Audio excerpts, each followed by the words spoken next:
driving collaboration.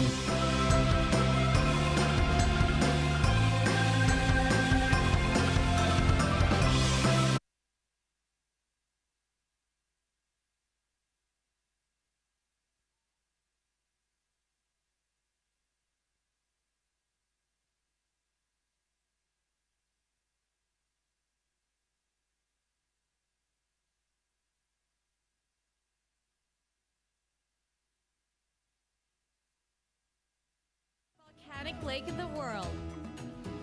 The impressive Mandalika, designed not only as an ecotourism destination, but also as an international sports destination for events such as MotoGP in upcoming years. Likupang, a marine tourism spot with fantastic beaches and breathtaking underwater vistas. Indonesia has always been famous for its abundant natural resources, and especially spices. Indonesian spices used to be the most significant commodity in Europe around the 14th century, and kick-started what we know as global trade today.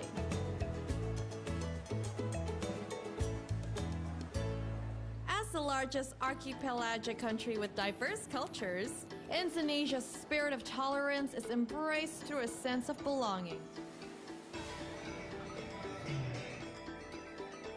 Our diverse 270 million strong population also means unlimited opportunities and yes, many more golden talents to come. Do you know that more than 190 million Indonesians are active internet users? With all that digital power in hand, Indonesia is becoming home to 2,219 startups, which is predicted to grow up to eightfold from $44.4 billion in 2020 to $319 billion by 2030. This is an exciting time for Indonesia to race ahead and welcome the future. You may have also heard on the news, Indonesia is predicted to shake up the world by being the 5th biggest economy on its 100th anniversary. In the meantime, we are building a more advanced manufacturing, a more just and fair trade system, more sustainable products, and focusing on empowering our entrepreneurs, big and small. With all this in the works, can you imagine how amazing the future would be? I am certainly proud of my motherland, Indonesia. It is truly a country unlike any other. Come step inside. You will totally be in love. Thanks for watching my video. We will be waiting for you to come and explore Indonesia.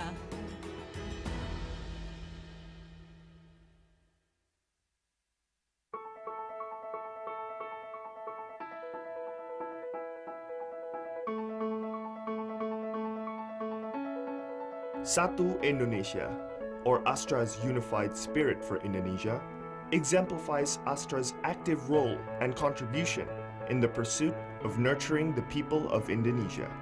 It brings every commitment, venture, and work under a common framework and creates added values for the nation's progress.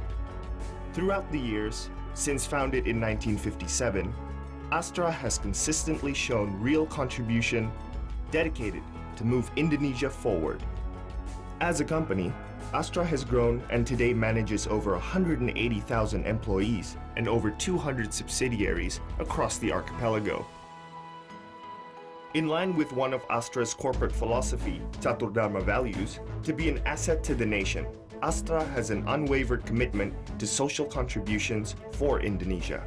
The company's endeavors in this regard are designed to be effective and robustly structured, identifying 4 pillars of Astra untuk Indonesia Sehat, Astra untuk Indonesia Cerdas, Astra untuk Indonesia Hijau, and Astra untuk Indonesia Kreatif.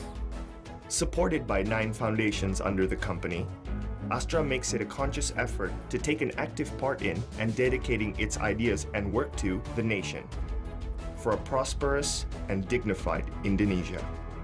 Astra untuk Indonesia Sehat. The well-being of a nation lies on the well-being of its future generations. To ensure it can be achieved, the health of mothers and children are a priority of Astra untuk Indonesia Sehat. Astra is committed to protect and improve their health as they form healthy communities and societies.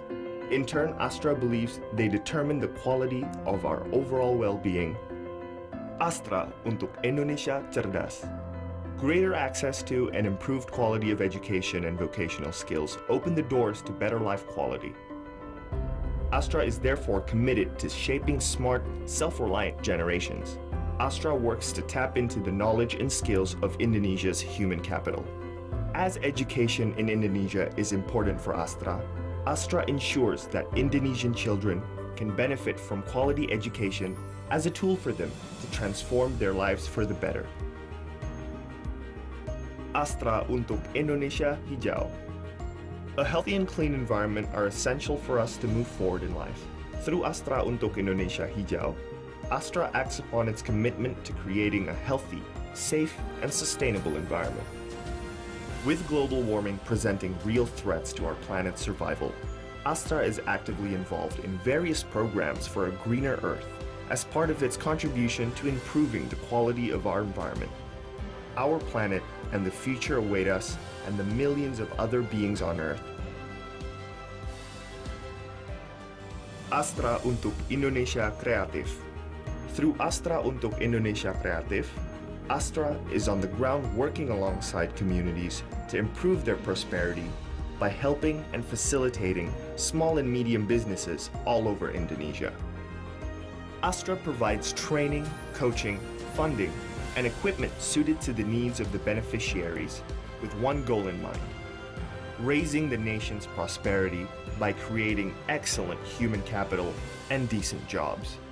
133 Kampung Berseri Astra across 34 provinces focus on the development of villages based on 4 pillars, which include entrepreneurship, health, education, and environment. Kampung Berseri Astra continues to be developed based on the numbers and concepts towards Desa Sejahtera Astra. Satu Indonesia Awards. Satu Indonesia Awards is a form of appreciation towards the Indonesian youth who have the initiatives and idealism to share and create benefits for the communities.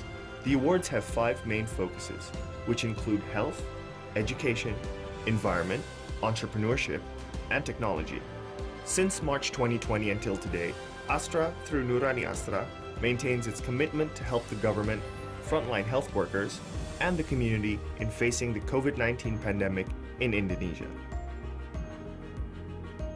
To be an asset to the nation, Astra continues to embrace and work towards realizing Indonesia's dreams and to achieve sustainable growth, because your smile and the smile of the people are the smile of Astra, the smile of Indonesia. We are united, and together we shall achieve triumph as we walk towards an advanced and prosperous Indonesia. Astra, prosper with the nation.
Kalau batu baratnya habis, kita nyalain listrik dari apa?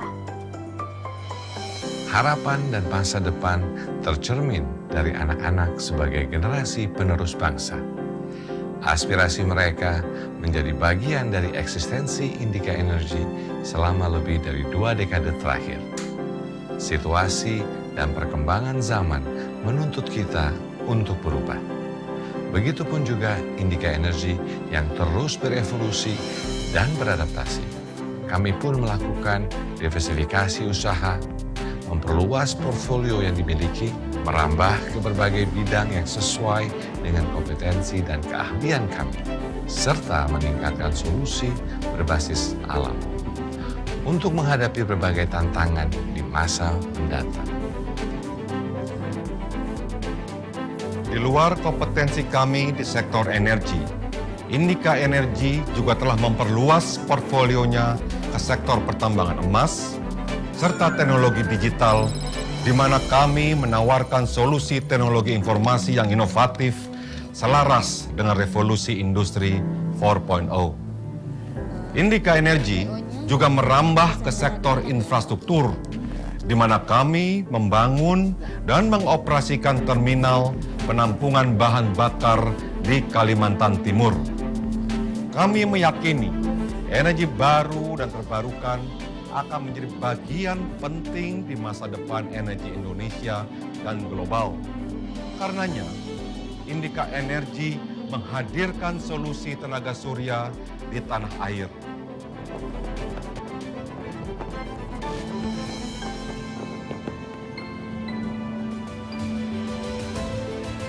Memegang teguh prinsip keberlanjutan, keberadaan kami tak hanya untuk berkontribusi memajukan ekonomi negeri.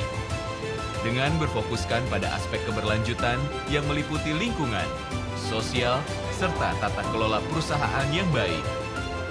Semua ini kami lakukan untuk generasi penerus bangsa dan Indonesia yang lebih baik di masa mendatang. Indika Energy, energi untuk negeri.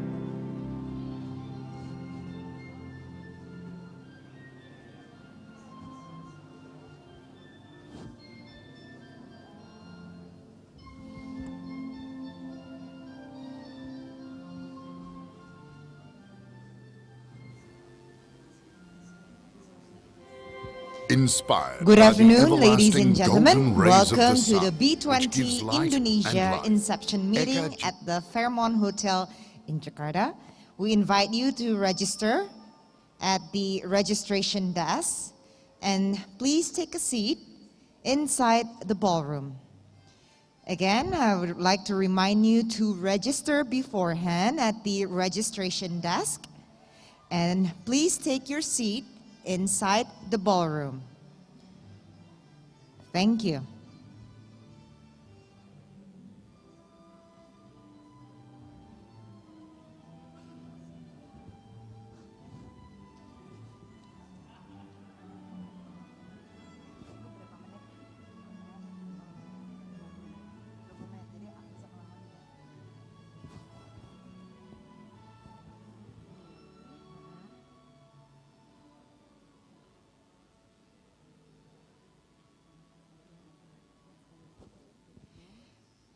Good afternoon, ladies and gentlemen. Welcome to B20 Indonesia Inception meeting at Fairmont Hotel, Jakarta. I would like to remind you, before entering the ballroom, kindly to register at the registration desk and then proceed to your seats inside the ballroom.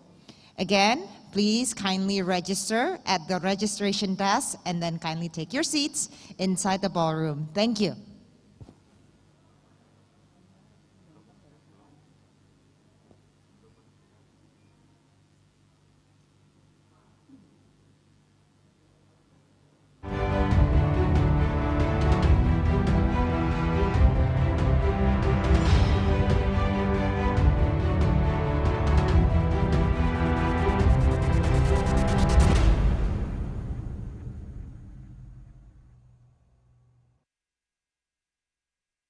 Ladies and gentlemen, welcome to the B20 Indonesia 2022 Inception meeting.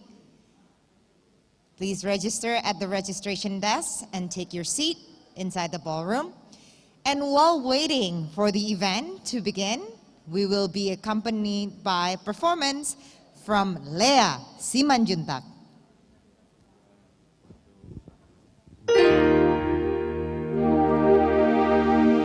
When you look at me, when I hear you breathe, I get wings to fly. I feel that I'm alive. Woo. Come on. Yeah.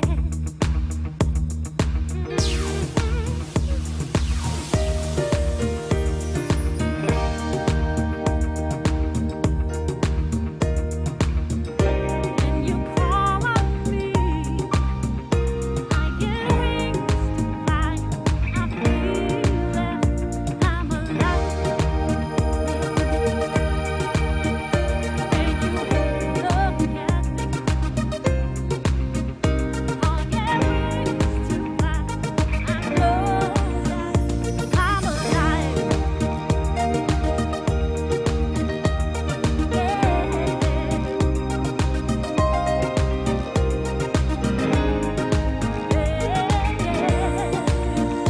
When you bless the day,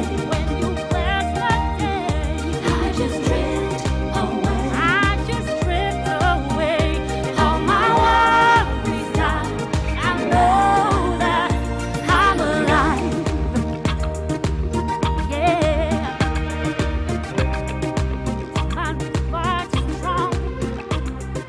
Made me a woman, flying higher across the sky. Yeah, I couldn't get much higher. My spirit takes flight. Oh, come on. When you call on me, when you call on me, when I hear you breathe, when I hear you breathe, I get wings to fly. When you love, when you bless the day, when you reach for me, when you reach for me, praise His way, God knows that. And I'll be the one reaching out through trying times. Yeah, and it's only just begun. I can't wait for the rest of my life. Yeah. When you call on me, when you call on me, when you reach for me, when you reach for me, I get wings to fly. I get wings to fly. Oh, when you bless the day, I get drift away. All my worries die. I'll believe that I'm alive. I get wings to fly.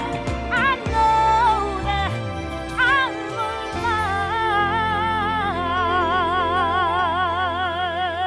alive.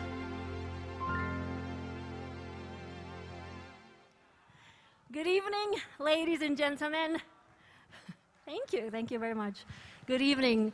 My name is Lea Simanjuntak, and I'm very, very honored and excited to be performing for all of you here.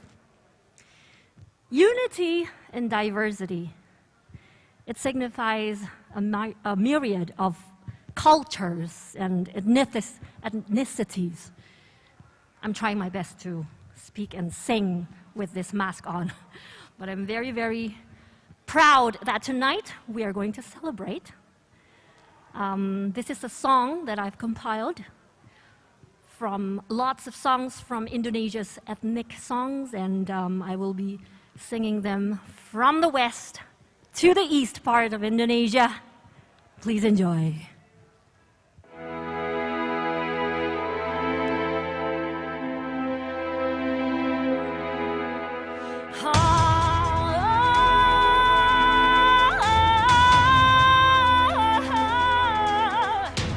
Sik-sik si batu manik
ongkeriro, ongkeriro, jomberome, jomberiro.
Terima kasih. Thank you very much.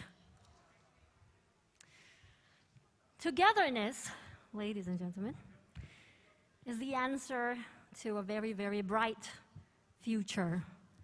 And I'm glad that Indonesia is very proud to accommodate a very comprehensive recovery for the whole world. And I believe that we are in this together, and we show our support, play our part, play the best that we can. So this song, I hope that it will inspire every one of us. Recover together, recover stronger.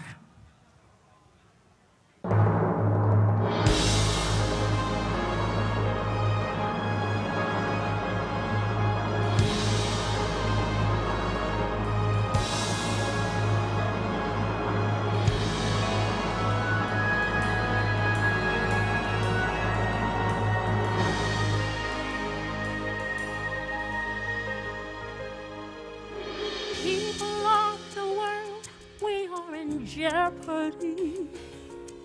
Striving times to act in solidarity. Our wish to heal the world, we can do whatever must be done. Recover together. We'll recover stronger. Meditate the hands of change. We can always hand in hand recover together.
for our children's future destiny.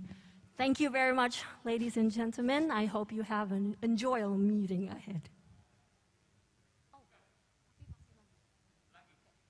Thank you very much.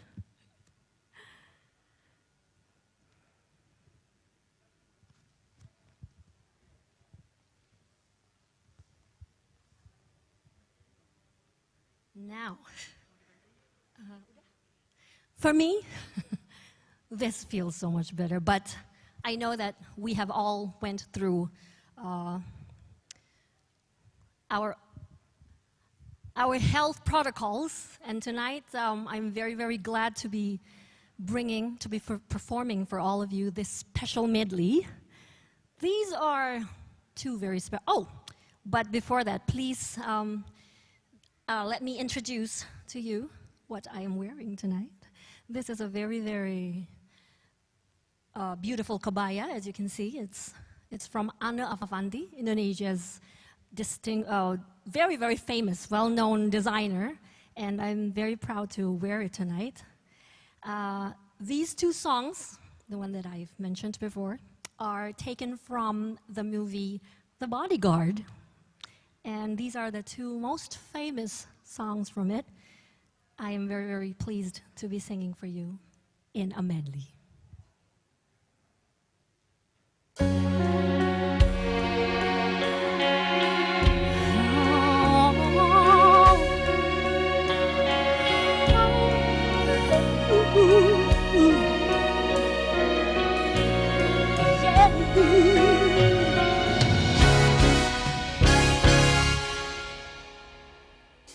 Share my life, take me for what I am, 'cause I'll never change all my colors for you. Now I don't really need to look very much further. I don't wanna have to go where you don't follow. I don't hold it back again. This passion inside can't run from myself. There's nowhere to hide.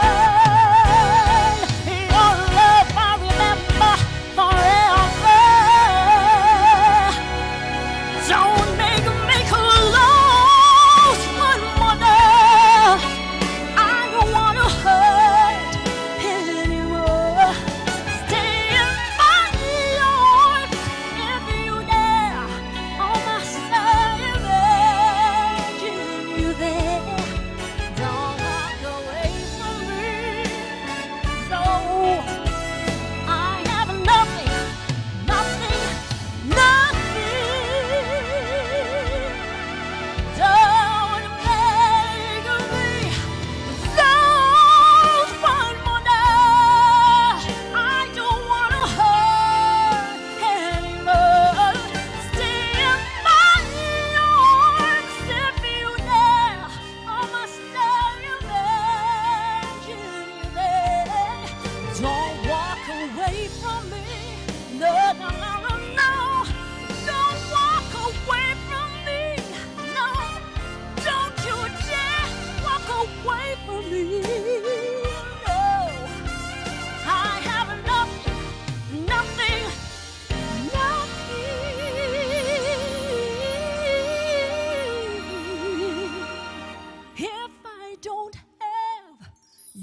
you very much, ladies and gentlemen. Lea Simanjuntak, thank you. We would like to thank these sponsors of B20 Indonesia 2022 Inception Meeting. Our main sponsors, PT Astra International Tbk, PT Bayan Resources Tbk, PT Indica Energy Tbk, Sinarmas. And also bronze sponsors, Bakri Group, PT HM Sampurna Tbk. And ladies and gentlemen, now we have entered the Maghrib prayer time.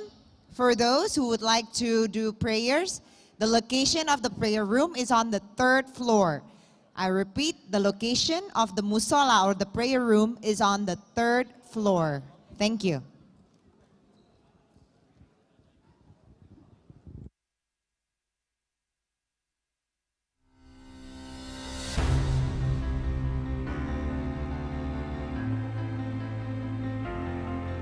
Business 20, a platform for the global business community to spur economic growth and development.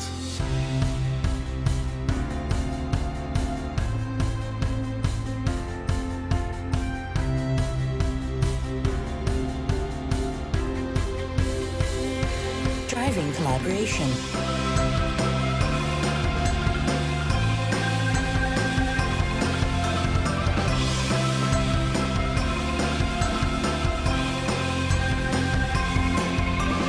Dialogue.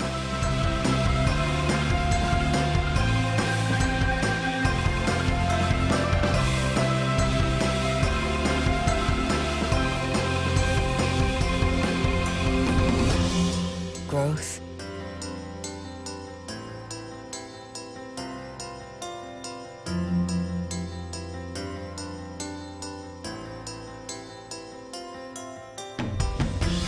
Inclusive.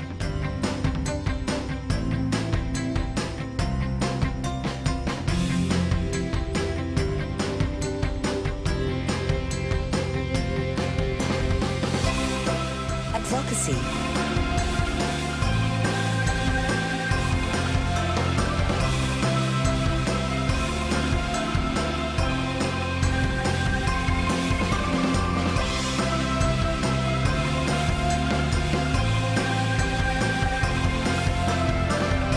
Welcome to B20 Indonesia, advancing innovative, inclusive, and collaborative growth.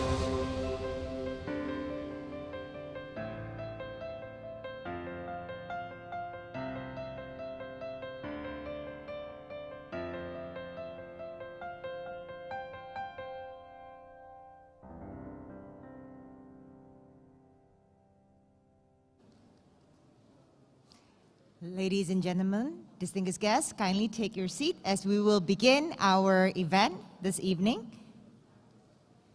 Distinguished guests, ladies and gentlemen, we will soon begin the opening ceremony of the B20 Indonesia 2022 Inception Meeting, virtually live from Bogor Presidential Palace with the President of the Republic of Indonesia, His Excellency Mr. Joko Widodo.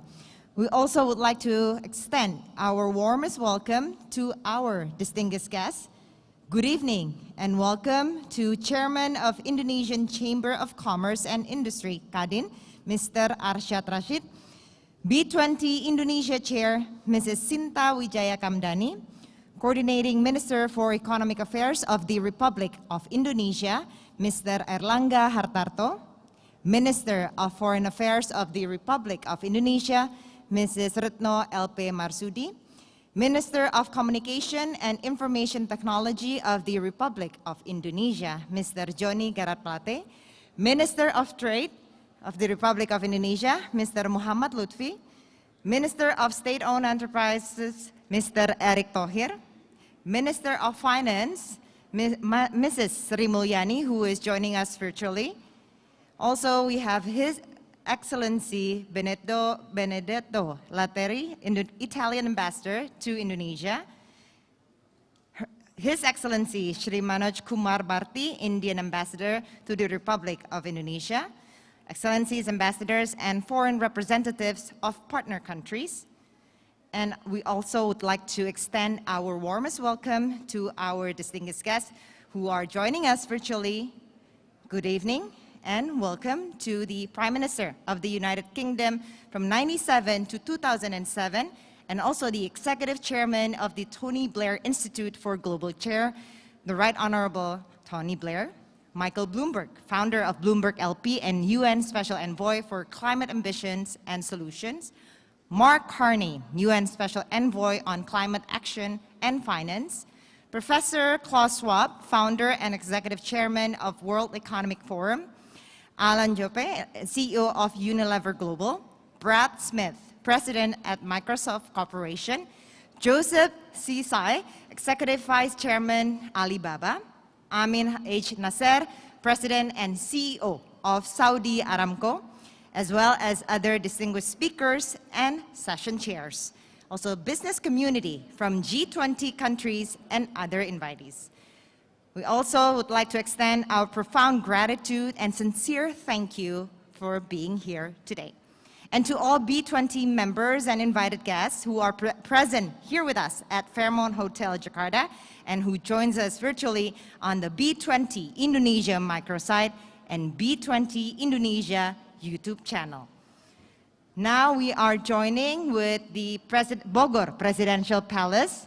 We're still waiting to be connected with Bogor Presidential Palace, where my counterpart Ayu Safitri will take over for the opening ceremony of B20 Indonesia Inception meeting momentarily.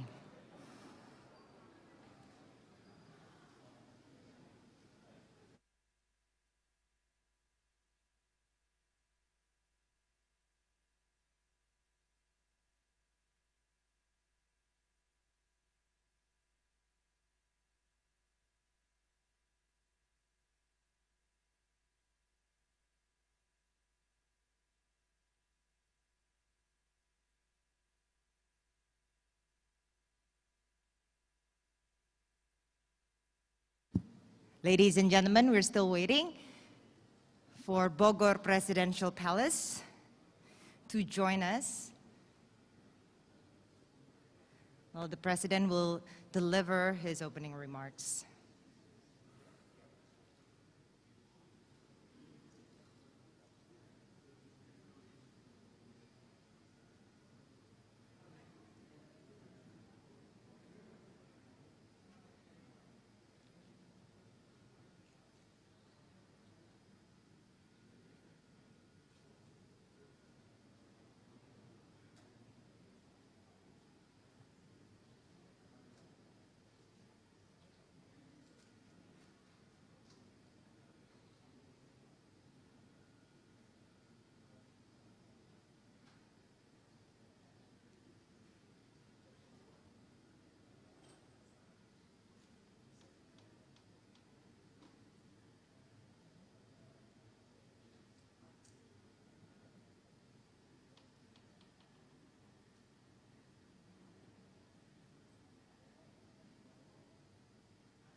secara video conference.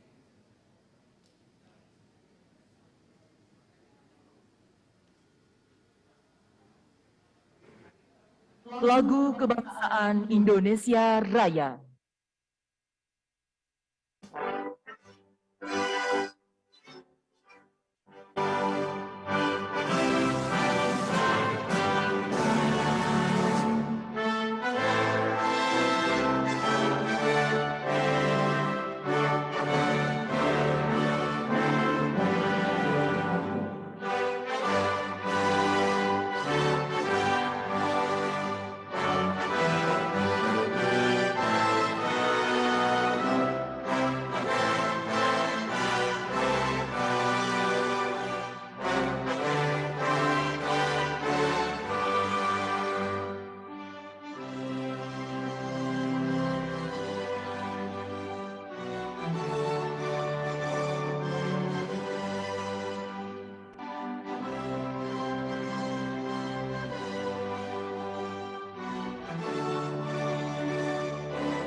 Hadirin disilakan duduk kembali.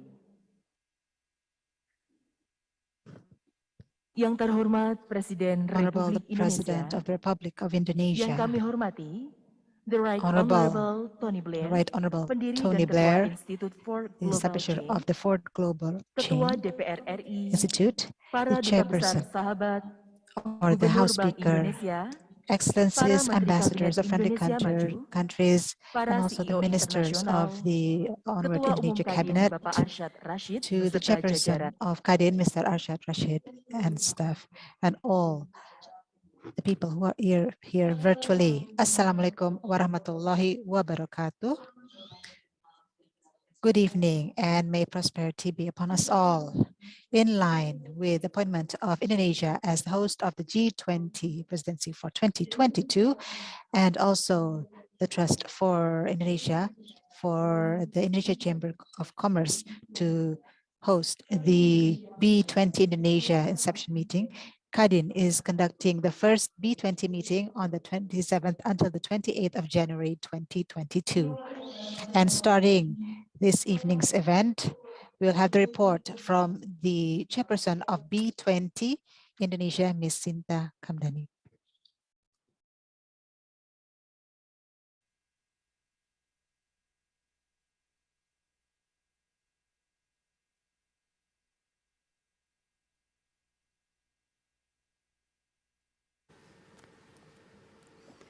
Yang saya hormati,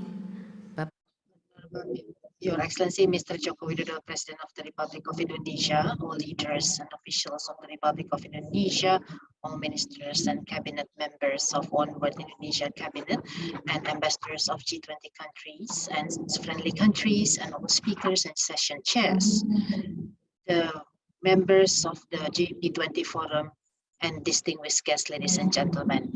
Good evening, good afternoon, and good morning to those of you who are wherever you are. Welcome to the Inception meeting of the B20 Indonesia 2022. Business 20 or B20 is a forum of business leaders contributing to 80% of the world GDP. It is truly an honor for Indonesia, for us in Indonesia, to lead this year's B20 dialogues. We are committed to make a tangible contribution to resolve the crisis stemming from the pandemic, improving collaboration and stimulating global investment flows. Mr. President, I would like to report to you that this year, B20 Indonesia welcomes 2,000 members, in which 37% of whom are female leaders. B20 aims to provide recommendations about required policy changes and to execute transformation that is led with private sector that will enable the G20 economies to recover and to be more resilient, more inclusive, and more sustainable in embracing the new normal. The last 2 years have been a difficult time for us. It is uneasy for us. The pandemic has claimed more than 5 million lives and infected more than 5% of the global population. Despite the progress made, such as the development of COVID-19 vaccine, which is massive rollout, the battle to recovery is far from over as the global recovery remains uneven. However, with the right enablers, the disruption caused by COVID-19 can provide opportunities for us to recover stronger than before. The world needs to continue to drive collaboration, innovation, inclusivity as we transition out of this pandemic. This becomes the basis for us for this year's B20 theme, advancing innovative, inclusive, and collaborative growth, which fits well with G20 theme, recover together, recover stronger. There are 3 pillars that is brought about by B20 Indonesia. The first pillar is embracing a collaborative recovery and growth, or to encourage the recovery and embracing the collaborative recovery and growth. Today, the world sees a 7% GDP loss and more than 150 million people have been pushed into poverty since 2020. We need to revive our economic health and to improve the global health architecture together by facilitating effective cross-border cooperation. The second pillar is boosting an innovative global economy, or to encourage an innovative global economy. COVID-19 has accelerated digitization in lives and businesses. In 2021, the world community has spent more than 100 billion hours on various online shopping apps, 2 times more than that of 3 years ago. On the other hand, MSMEs that collectively drive the world economy are still facing challenges in implementing digital transformation. We need to ensure that digital should be for all, not just those who have the privilege. The third pillar is forging an inclusive and sustainable future.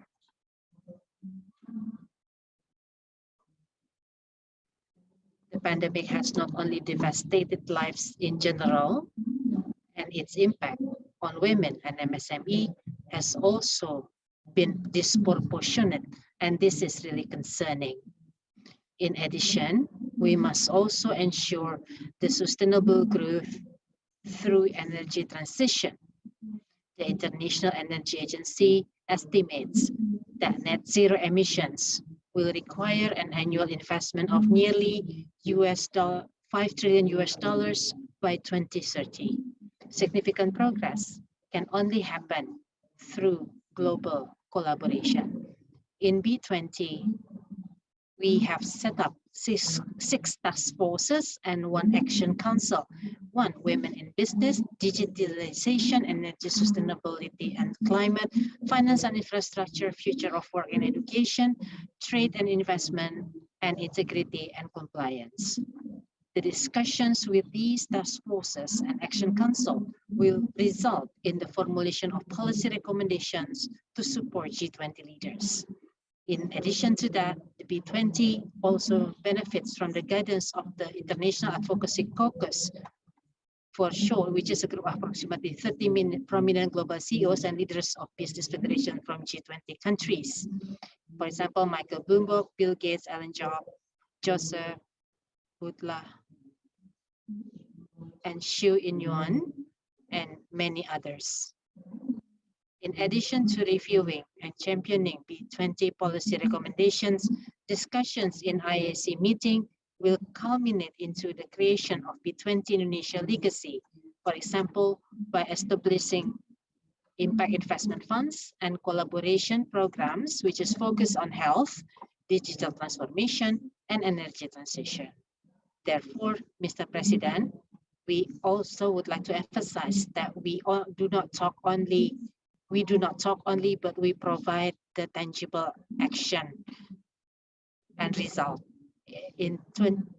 After this, Inception B20 Indonesia will host several side events such as business matching and exhibition and investment site visit in multiple locations across Indonesia, which will provide networking and knowledge sharing opportunities across countries.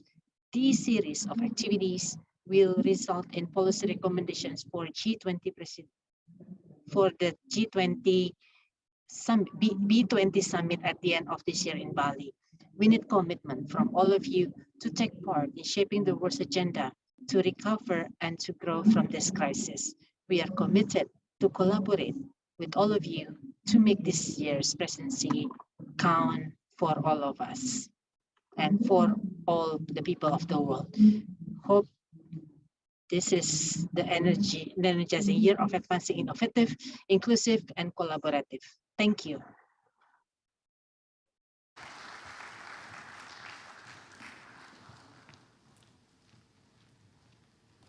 Tamu undangan yang berbahagia, Distinguished selanjutnya ladies marilah and kita gentlemen, let us now listen to the report of the chairperson of the Indonesia Chamber of Commerce, Mr. Arshad Rashid.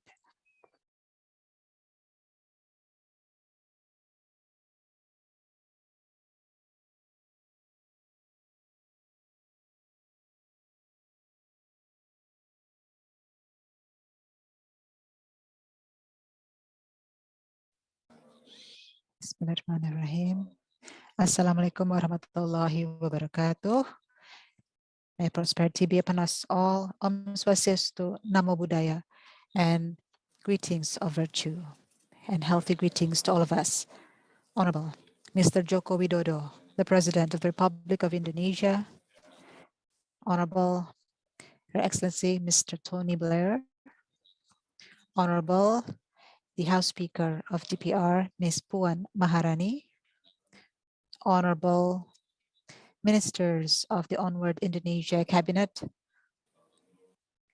Honorable the Governor of Bank of Indonesia and OJK, and also to representatives of G20 countries, to all the speakers and session chairs.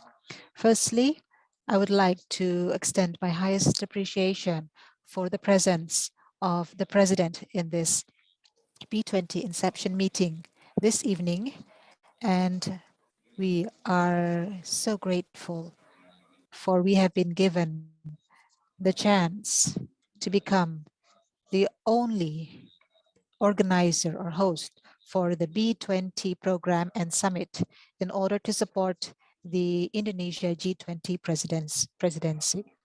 And as the chairman of Kadin Indonesia, I would like to welcome to all of you to the B20 Indonesia Inception meeting for the B20 forum members, as well to all the distinguished guests. Distinguished ladies and gentlemen, Mr. President, Kadin Indonesia was established in 1968, and it is the only organization that accommodates the Indonesian entrepreneurs and is an equal partner of the government based on law number 1, year 1987. And in 2021, we have seen a number of countries that are starting their economic recovery and having a positive growth prospect for 2022. And this relative optimistic prospect is seen, be it in the global economy as well as for G20 countries, even though the world is in the midst of a threat of a new variant, the Omicron. However, the world is still faced with a number of challenges that relates with the pandemic and other persistent issues, such as the supply chain challenges, as well as logistic challenges, as well as the equality in the manpower sector that requires good collaboration between the stakeholders, as well as a pragmatic and sustainable solution. And for the world, or to help the business world in facing this challenge, Kadin has set 17 programs for the next 5 years that focuses on the 4 main priorities. That is, the first, to restore the health as well as the national health infrastructure. And the second is to improve the national economy and the subnational economy. 3, to support entrepreneurship and to build capability or capacity building. 4th, to strengthen the internal organization and regulation. And this Kadin priorities are in line with the B20 themes, that is advancing innovative, inclusive, and collaborative growth. And to ensure this program harmony or work B20 work program harmony towards G20, Kadin will have 3 main priorities. The first is global health, the second is energy transition, and the third, digital transformation. Mr. President, distinguished ladies and gentlemen, the global economic growth is very important for the recovery, resilience, as well as the economic growth for Indonesia in the future. And also as the biggest economy in Southeast Asia and as a country with the 4th most population in the world, we are very sure that the Indonesian economic recovery will have a positive impact towards the world. And as a form of communication and consultation among Indonesian business practitioners with the national and international community, Kadin highly supports the business world to use the B20 forum in order to share information and technology to develop solutions that are productive and innovative, as well to enhance cooperation at the sectoral level, cross-sectoral level, regional, national, and international level. B20 Indonesia that was aspired by Kadin is not only intended for a group of global business leaders that participate in the Task Force and International Advocacy Caucus. This B20 event is also not just a ceremonial event, but B20 Indonesia is intended for all the citizens of the world, particularly MSMEs, in order to understand, participate in the journey of B20, and to also reap the benefits, the positive benefits from this cooperation. And for that, Kadin supports all B20 members and the people to actively participate, to take real action, and to support collaboration in order to give an economic and social impact for the G20 countries. Honorable Mr. President, distinguished ladies and gentlemen, this year we plan to host B20 side events in a number of locations in Indonesia, so we're able to open doors for the world to explore Indonesia and introduce the cultural diversity as well as the beauty, the natural beauty of Indonesia that is extraordinary. And of course, with our hope is that we can open investment opportunities for Indonesia, starting from investment in the healthcare sector for our new capital and up to the tourism sector, as well as the creative economic sector in the Indonesian islands. And Kadin would like to extend its highest gratitude for the presence of Mr. President in this event in order to open the B20 Indonesia 2022 Inception meeting, and to all the B20 forum members that are participating this evening. Let us all enhance the collaboration for the success of the Business 20 Indonesia 2022.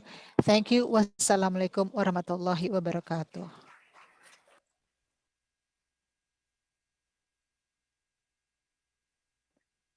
Hadirin yang kami hormati, Excellencies, ladies and gentlemen, next let us listen to the speech of the President of the Republic of Indonesia, which will be an inauguration of the B20 Indonesia 2022.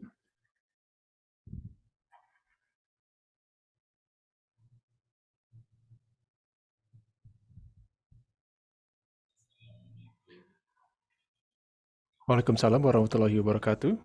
May peace be upon us all. Om Swastiastu. Namo Buddhaya. Distinguished the Right Honorable Tony Blair, founder and chairman of the Institute for Global Change, Speaker of the Parliament, Madam Puan Maharani, Excellencies, Ambassadors of B20 member countries in Jakarta, Governor of the Indonesian Central Bank, Indonesian Cabinet Ministers, Chairman of the Indonesian Chamber of Commerce and Industry, Chairwoman of the Business 20 Indonesia, speakers and session chairs, business community from G20 countries, ladies and gentlemen. COVID-19 has demonstrated that the pandemic is not only a problem, but it also provides us with the opportunity to grow better. We must take this opportunity to create a fairer global governance, one that creates prosperity and well-being and guarantees a more inclusive and sustainable economic growth. Indonesia's G20 presidency calls for the G20 and B20 countries to collaborate to create breakthroughs and concrete actions to contribute more to global economic recovery. In line with the main focus of Indonesia's G20 presidency, there are three main opportunities that we must be able to seize. First is the transition to green economy. Second, the upward trends in digital economy. And third,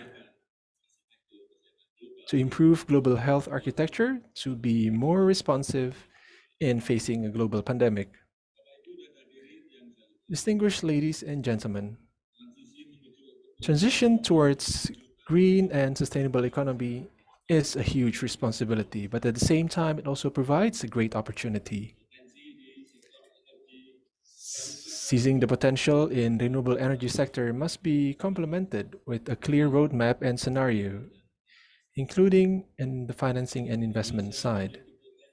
Indonesia has the potential of renewable energy of around 418 gigawatts, powered by water, geothermal, wind, as well as solar energy.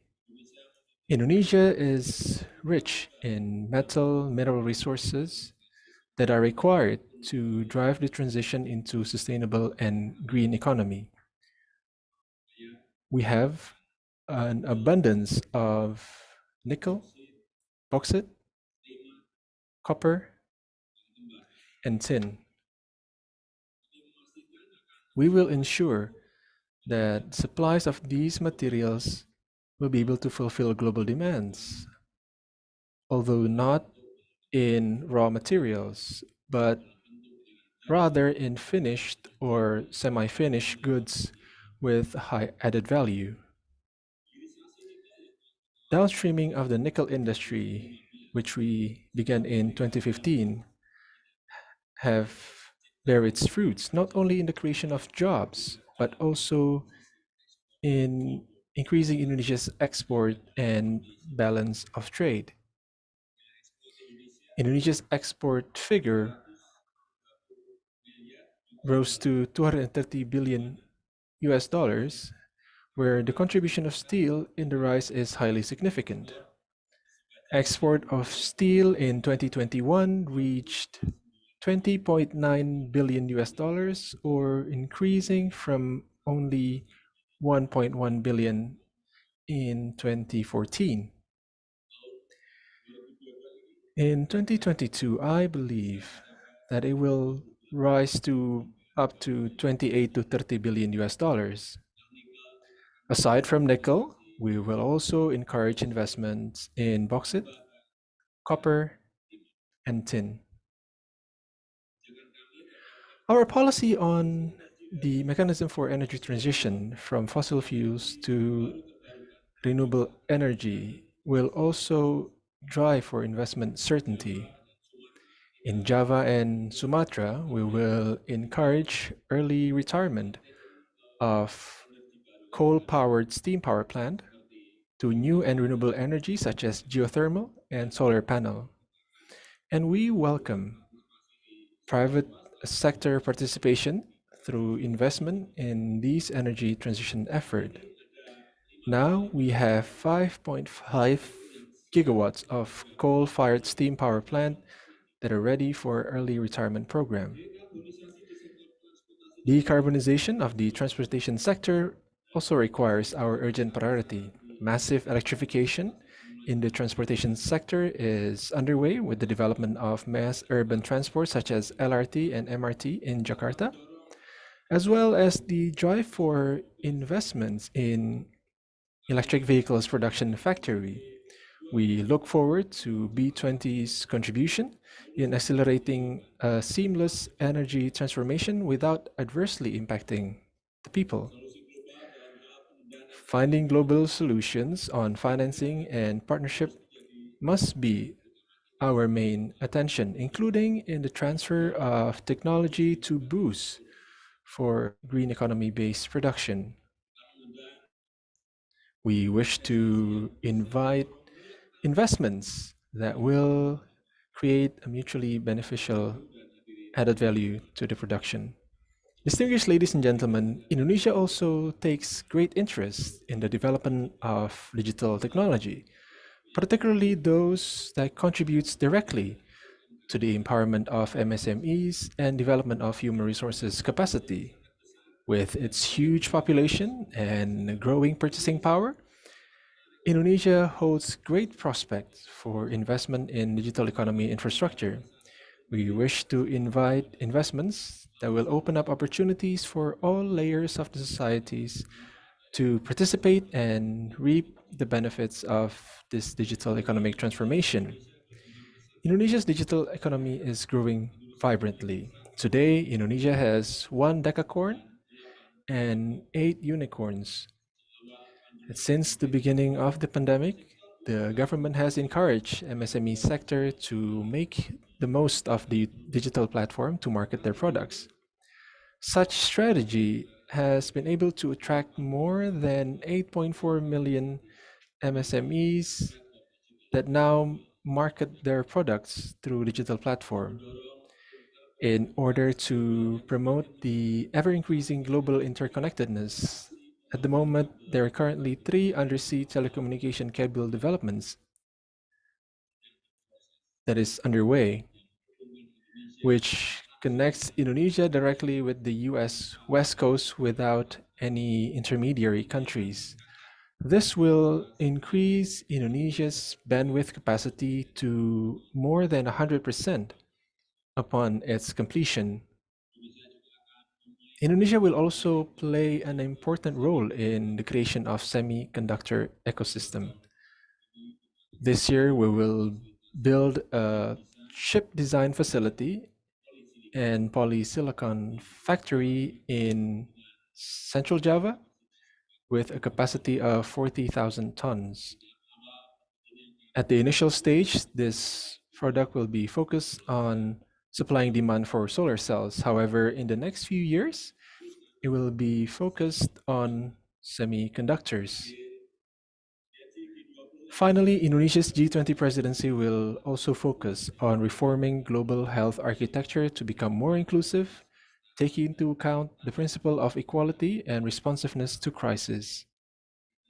The government of Indonesia and G20 invite the B20 community to collaborate and mobilize the resources to fund innovation as well as distribute equally the production of therapeutics, and medical equipments. Indonesia encourages investment in health sector to fulfill domestic demands. In 2021, both local and central government expenditures in the health sector amounted to $34.77 billion.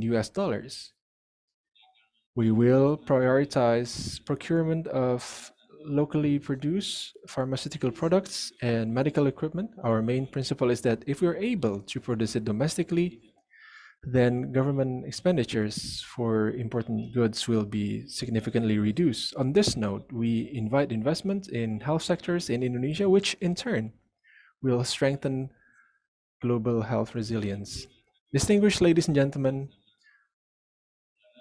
I truly hope that the B20 community will be able to provide concrete offers as part of the concrete outcome of the G20 summit. Partnership among public and global private sectors must be orchestrated to produce global solutions. Indonesia as a country and as president of the G20 is committed and will strive to contribute to achieving a world with inclusive and sustainable growth. I thank you. Wassalamualaikum warahmatullahi wabarakatuh. Om Santi Santi Santi. Om.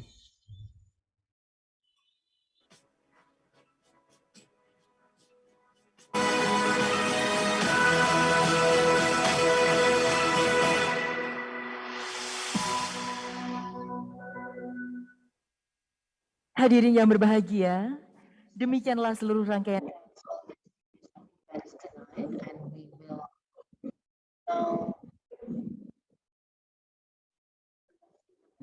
hadirin dimohon berdiri. Conference meeting.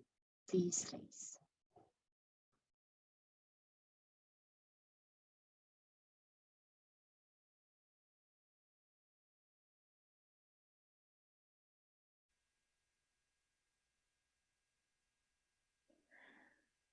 Selanjutnya kami kembalikan ke Mbak Andini di lokasi acara Fairmont. In Fairmont Hotel. Thank you very much. The Indonesia Inception meeting is officially open. We will capture this moment by taking a picture together.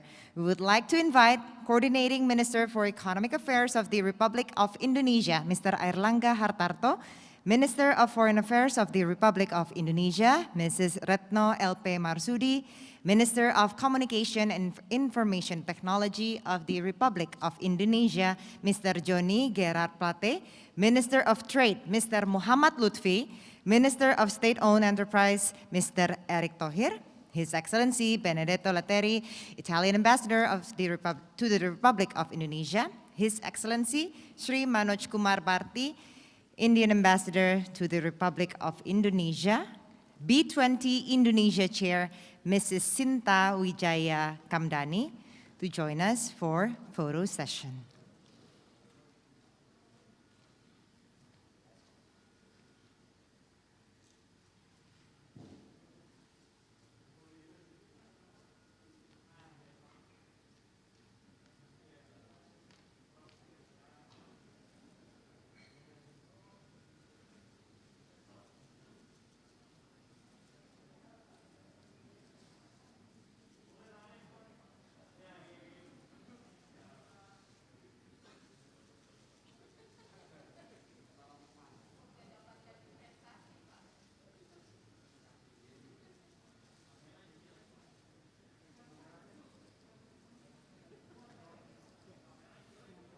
Excellencies, thank you. Terima kasih.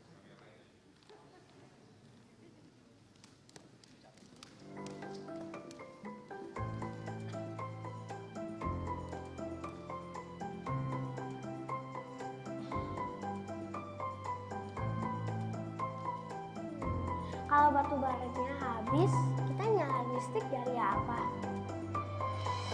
Harapan dan masa depan tercermin dari anak-anak sebagai generasi penerus bangsa. Aspirasi mereka menjadi bagian dari eksistensi Indika Energy selama lebih dari 2 dekade terakhir. Situasi dan perkembangan zaman menuntut kita untuk berubah. Begitupun juga Indika Energy yang terus berevolusi dan beradaptasi. kami pun melakukan diversifikasi usaha, memperluas portfolio yang dimiliki, merambah ke berbagai bidang yang sesuai dengan kompetensi dan keahlian kami, serta meningkatkan solusi berbasis alam untuk menghadapi berbagai tantangan di masa mendatang. Di luar kompetensi kami di sektor energi, Indika Energi juga telah memperluas portfolionya ke sektor pertambangan emas serta teknologi digital, di mana kami menawarkan solusi teknologi informasi yang inovatif selaras dengan revolusi industri 4.0. Indika Energi juga merambah ke sektor infrastruktur, di mana kami membangun dan mengoperasikan terminal penampungan bahan bakar di Kalimantan Timur. Kami meyakini energi baru dan terbarukan akan menjadi bagian penting di masa depan energi Indonesia dan global. Karenanya, Indika Energi menghadirkan solusi tenaga surya di tanah air.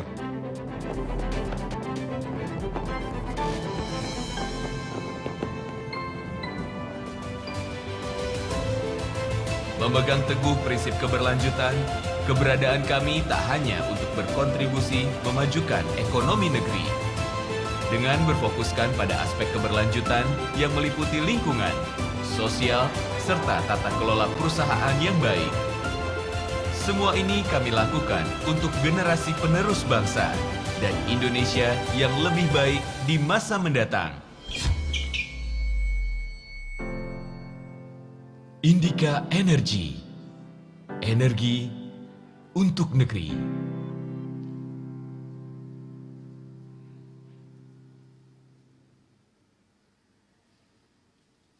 Established in 1999, the G20 brings together advanced and developing economies to overcome crime crisis, particularly in Asia, Russia, and Latin America. The official platform for dialogue within the global business community within G20, Business 20 or B20 will be a vital force for member states and economic sectors to come together and spur economic growth and development through actionable policy recommendations based on supporting data facts. B20 2022 will be presided by Indonesia with the Indonesian Chamber of Commerce and Industry, Kadin, as the appointed organization to organize the B20. B20 Indonesia is committed to bring together G20 business communities under one accord to recover stronger towards an inclusive, resilient, and sustainable global economic growth. Over 2 days, the Inception meeting aims to offer global perspectives and kickoff planning for the summit. This Inception meeting marks the official start of the B20 Indonesia 2022 cycle, culminating in the B20 summit on tentatively November 13-14 in Bali, scheduled back-to-back with G20 summit. Ladies and gentlemen, soon we will witness a performance that describes the cultural and natural wealth of the archipelago from various tribes and customs who live in harmony and prosperity in the unitary state of the Republic of Indonesia. Unity is the strength. The choreography represents the 5 islands in Indonesia: Sumatra, Melayu, Kalimantan, Dayak, Sulawesi, Pakarena, Java and Bali, Gatot Kaca and Janger, and Papua, Yospan. Ladies and gentlemen, the spirit of Nusantara. Singgah, singgah, oh singgah, pansu minggah, turkokolo, umbingke,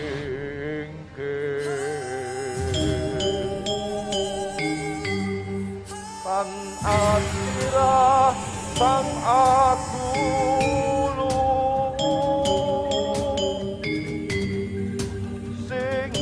Kang kasap moto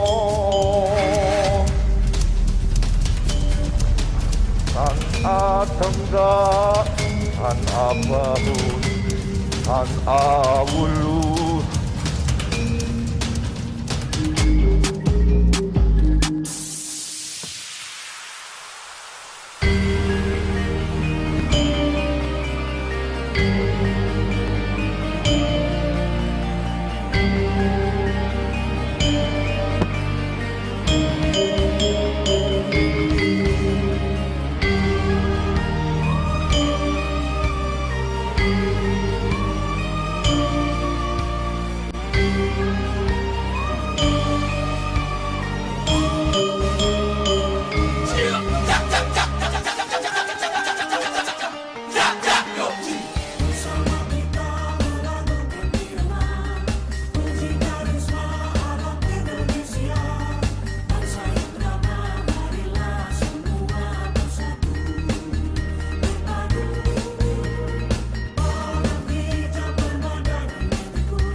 That was the Spirit of Nusantara Dance by one of the nation's best choreographers, Denny Malik.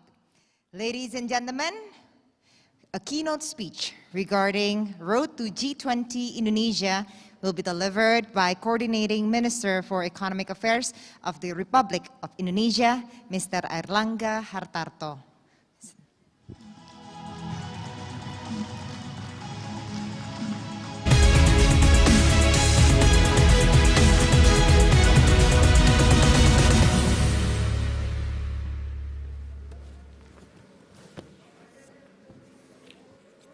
Yang saya hormati Bapak Presiden Republik Indonesia, Bapak Joko Widodo, kami hormati Ketua Umum Kadin, Pak Arsyad Rashid,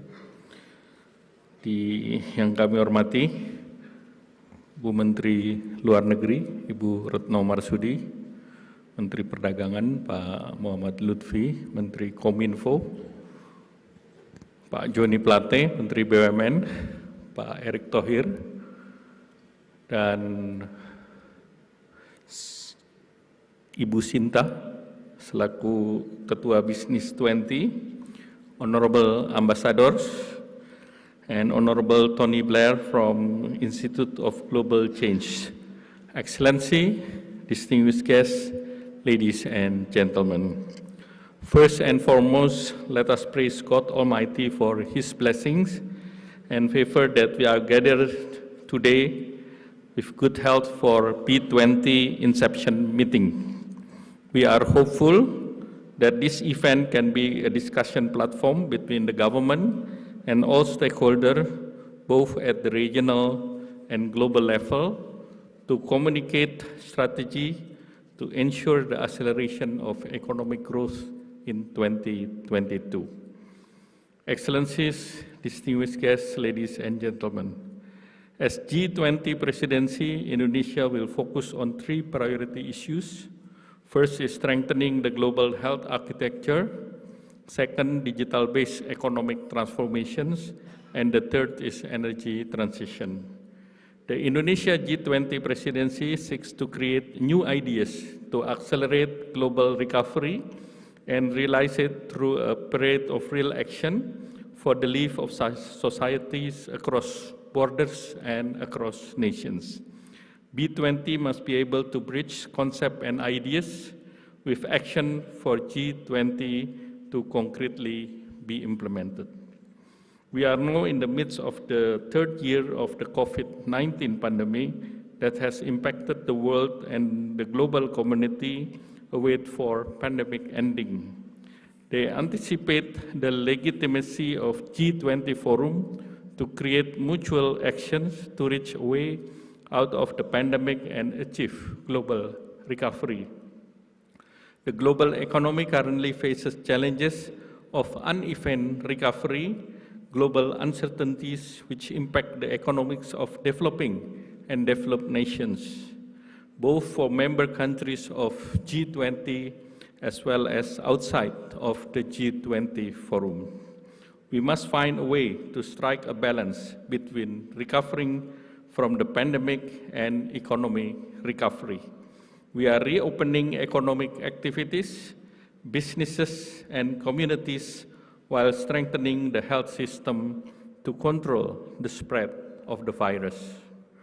As the premier global economic forum, G20 Indonesia sets the direction and pathway by which 2030 Sustainable Development Goals can be achieved, leaving no one behind. We also create partnership with engagement groups such as B20 support of the G20 agenda and the complement ideas and breakthroughs in the G20 forums. B20 play a key role in supporting the G20 to achieve inclusive, strong, and sustainable growth. Therefore, the business community and the government must synergize. Equally important is for B20 to put aside political differences and increase collaboration with other B20 members. Distinguished guests, ladies and gentlemen, the pandemic must be optimized as an opportunity to rebuild a brighter future. As G20 chair with clear direction from President Bapak Joko Widodo, Indonesia as member of the G20 engagement group to support change in 3 main global priorities: health, digitalization and energy transition.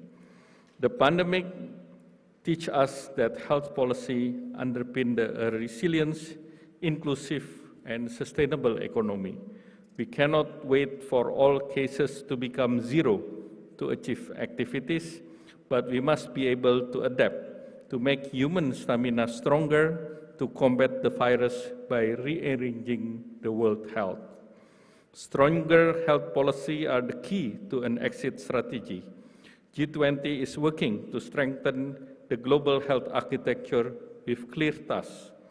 First, to achieve goal as set out at G20 Rome Summit, to vaccinate at least 70% of the global population by mid-2022. This is an urgent collective task that requires B20 to help increase access to vaccination and diversify manufacturing capabilities, especially in the developing countries. Second, to establish a G20 Joint Finance Health Task Force with the aim of developing innovative and rapid financing mobilization mechanism for pandemic prevention, preparedness, and response. We recognize that pandemic control strategy are key economic recovery. Therefore, we are committed to continuously improve through strengthening detection, surveillance, therapy, health protocol, and vaccinations. We will also implement preventive measures to minimize the spread of COVID-19 from across and within borders.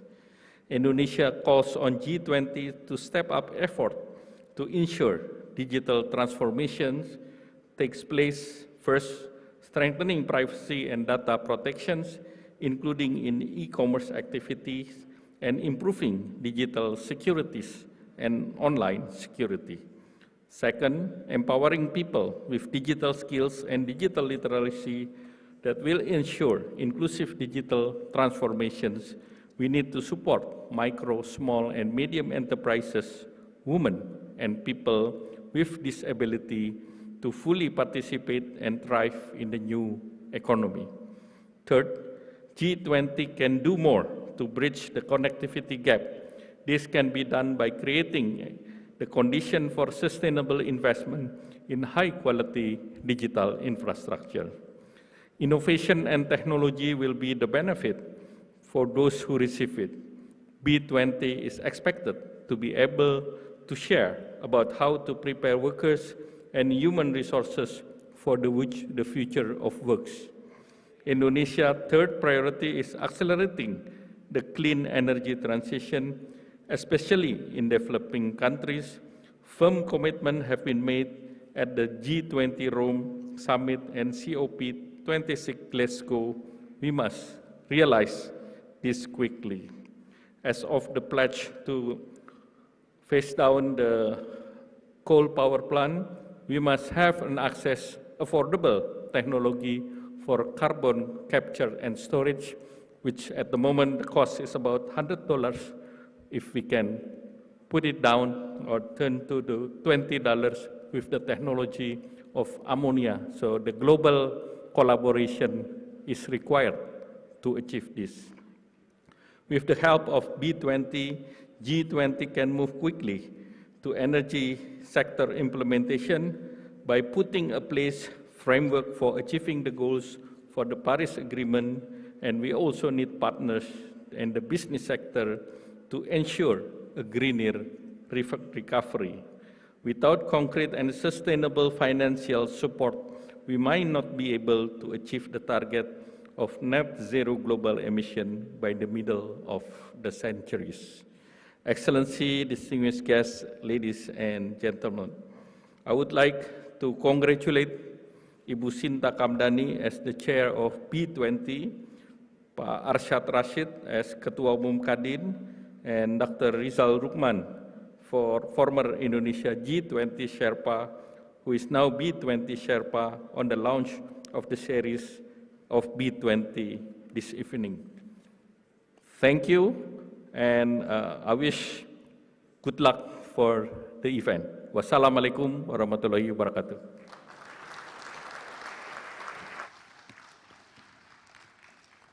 Thank you, Minister Erlangga.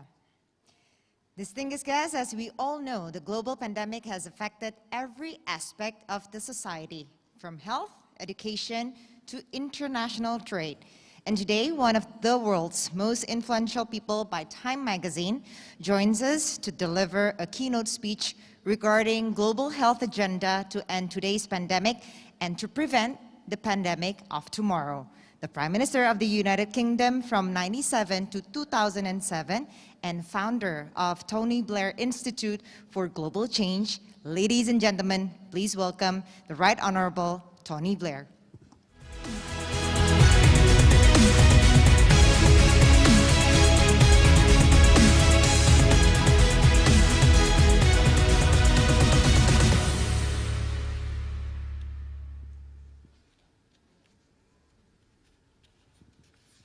Mr. Blair, the screen is yours. Thank you so much. Ms. Shinta Kamdani, B20 Indonesia Chair, Mr. Arshad Rashid, Chairman of the Indonesia Chamber of Commerce and Industry, and Mr. Anindya Bakri, Chairman of the Supervisory Board of the Indonesia Chamber of Commerce and Industry, all delegates at the B20 Inception meeting. Salam alaikum, it is a pleasure to be with you today. I wish I could be with you in person in Jakarta, but I look forward to visiting Indonesia again very soon. Congratulations to His Excellency, President Joko Widodo, for his opening remarks and for his kind welcome. President Jokowi is a leader I admire enormously. He has wisdom, energy, but above all, a clear vision for the future of Indonesia. And he and his government are laying the foundations which will make possible the ambition for Indonesia to be one of the top 5 economies of the world by the middle of this century. Indonesia's presidency of the G20 offers a huge opportunity. It comes at a moment when the USA-China relationship is highly contentious, and a country like Indonesia, respected by both big powers, can bring the world together. And though there are, of course, many areas where the world has differences at present, there is one area where surely in the global interest we can all work together. The need post-COVID for an entirely new approach to global life sciences. It's a G20 that is happening at a point of convergence. Developments in medicine and science that predate the pandemic have combined with a post-COVID understanding amongst governments that they can and must move at speed. With the right political leadership, we can draw on accelerations in scientific understanding to prevent millions of premature deaths and ensure that COVID truly is the world's never again public health moment. Future pandemics can be stopped before they can begin, and some of the world's worst diseases can be cured or contained. My institute has joined forces with Dr. David Agus from the Ellison Institute for Transformative Medicine in America, and Sir John Bell, Regius Professor at Oxford University, to create the Global Health Security Consortium. Dr. David and Sir John bring knowledge of science and medicine, and my institute brings our understanding of politics and government. Our aim is to keep politics moving at the speed of medicine and science, even when this COVID accelerator turns off. And I'm immensely grateful to the Indonesia government and the B20 leaders for your commitment to do the same, to build that positive post-COVID legacy. And I believe there are 3 big ideas within reach. First, a new adult vaccination program to combat preventable diseases and build resilience. Second, a global cloud-connected genomic sequencing system to provide unprecedented health insight and an early warning system for future pandemics. And then third, further investment in life sciences around the globe, boosting research and industry. As for the first, a new adult preventative health program should be organized globally so that the advances in medical science, for example, new vaccines for malaria, tuberculosis, dengue, even some cancers, can be brought at speed to the world which needs them. We therefore suggest a new partnership between Global South and Global North, where the North provides funding and the intellectual property for vaccines, and the South undertakes the radical changes in health infrastructure necessary to absorb and use them. We can rewrite the traditional investment case for vaccines and attract greater public and private financing. And the modelling done by my institute shows that having this infrastructure in place ahead of a future pandemic would, because it would shorten the time for dealing with the pandemic, save some $3.4 trillion for the global economy. Secondly, we could harness the new technology to create a global cloud-based genomic sequencing platform that will allow for proactive pandemic preparedness and insight into some of the world's most critical long-standing diseases. The global pathogen analysis system invented by Oxford University is one potential opportunity.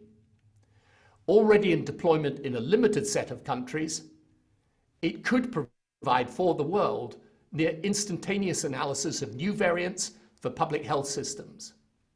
And alongside the very clear role for this in COVID, it could one day be used for sequencing samples of known diseases such as tuberculosis and malaria, informing the most appropriate therapeutic. And finally, a hard lesson learned from this pandemic was that global manufacturing capacity has been inadequate.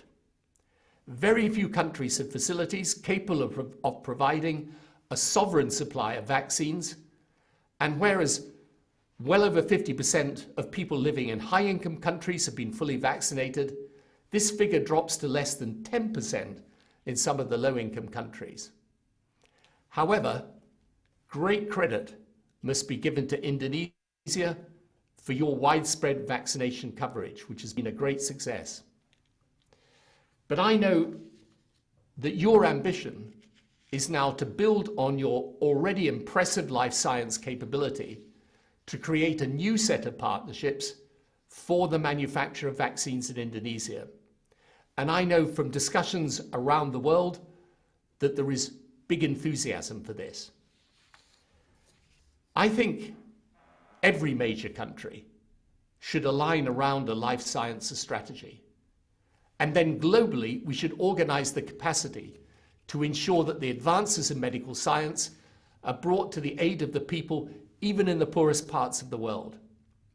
And I know the UK government is itself very keen to partner Indonesia in this task. Building on new technologies, and in particular the novel use of data, we can revolutionize how we research, develop, trial, and make available vaccines and other therapeutics.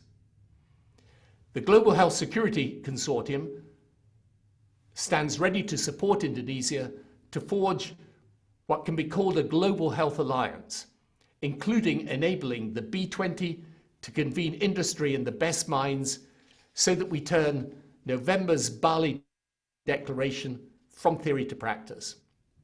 Of course, it will be led by government, and of course it means working with the World Health Organizations and other international bodies like CEPI and Gavi. But the Indonesia B20, which as I know is determined to play a much more active role, the B20 can be a big catalyst because transformation requires private and public sector to work in tandem.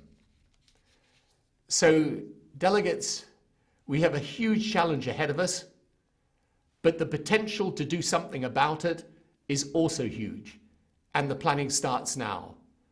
I'm delighted Indonesia has the presidency of the G20 this year. I believe there couldn't be a better country to lead the world in 2022, and we look forward to working with you on it. Salam alaikum and thank you very much.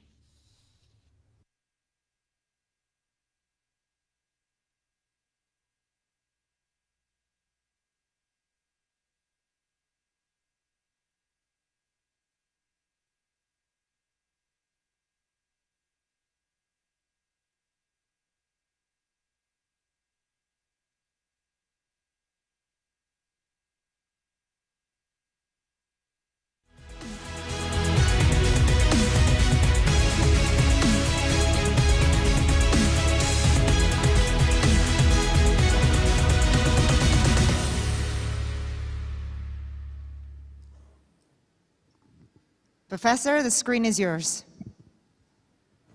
Distinguished hosts, distinguished guests, excellencies, ladies and gentlemen. Since I'm following a former British Prime Minister, my friend Tony Blair, it's appropriate that I should begin by quoting from a very famous English poet and playwright, William Shakespeare. Shakespeare famously wrote, and I quote, "There's a tide in the affairs of man, which taken at a flood leads on to fortune. Omitted, all the voyage of their life is bound in shallows and in miseries. On such a full sea, we are now afloat, and we must take the current where it serves or lose our ventures." Unquote. So this is my big point at the beginning. We live in such a time today. There is a tremendous opportunity for humanity. And let's seize it now.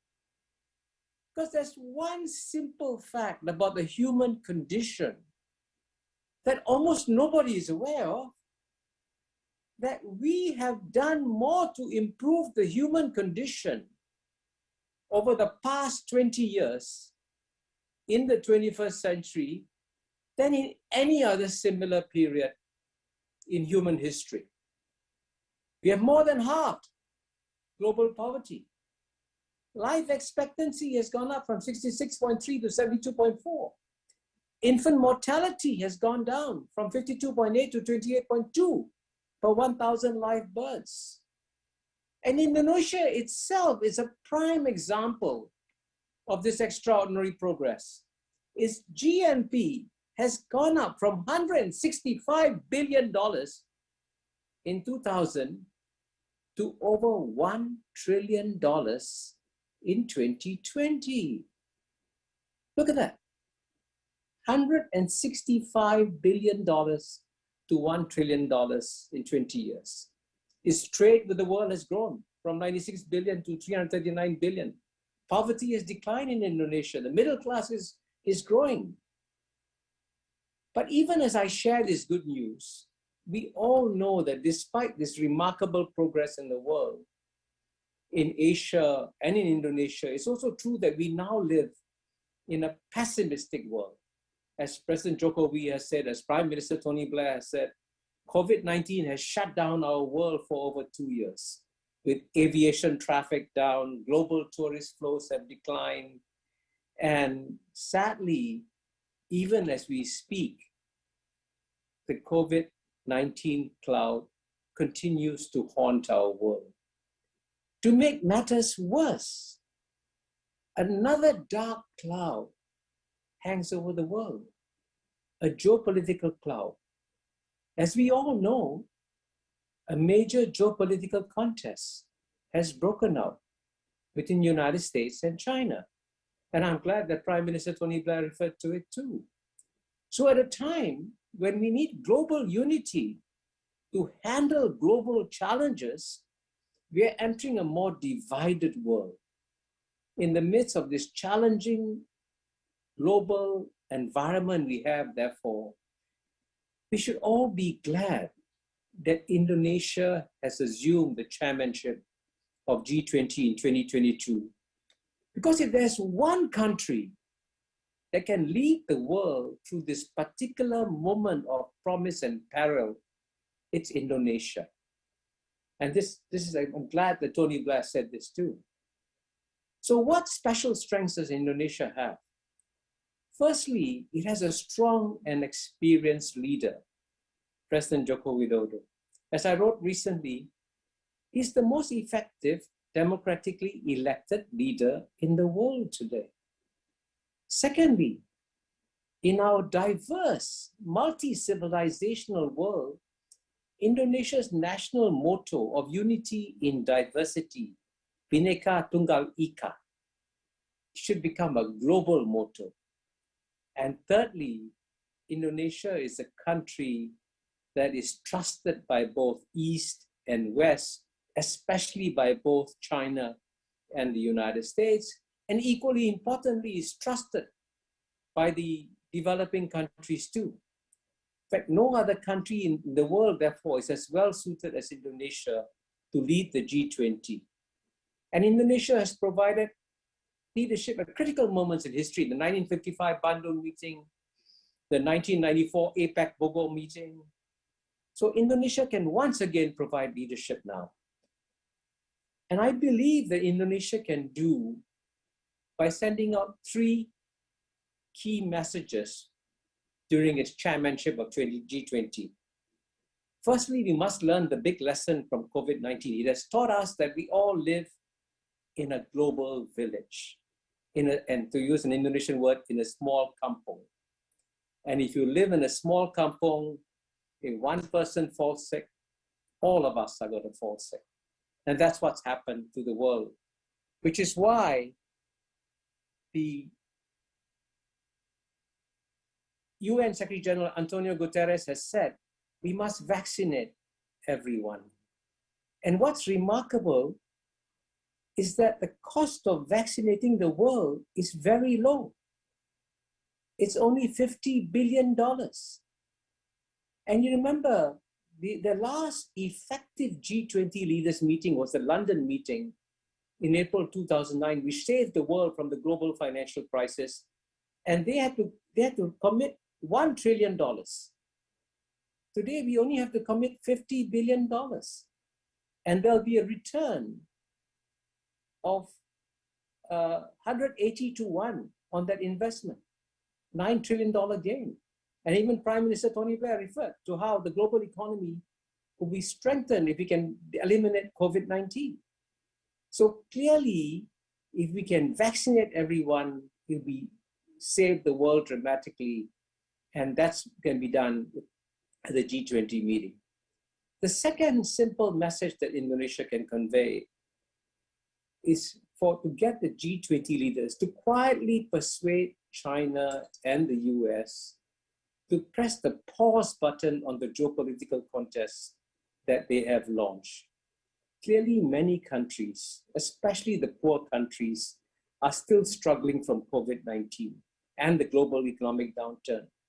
The easiest way for China and the US to turn the world around is to actually stop the trade war that they have started, because best by stopping the trade war, it will give a boost to the global economy.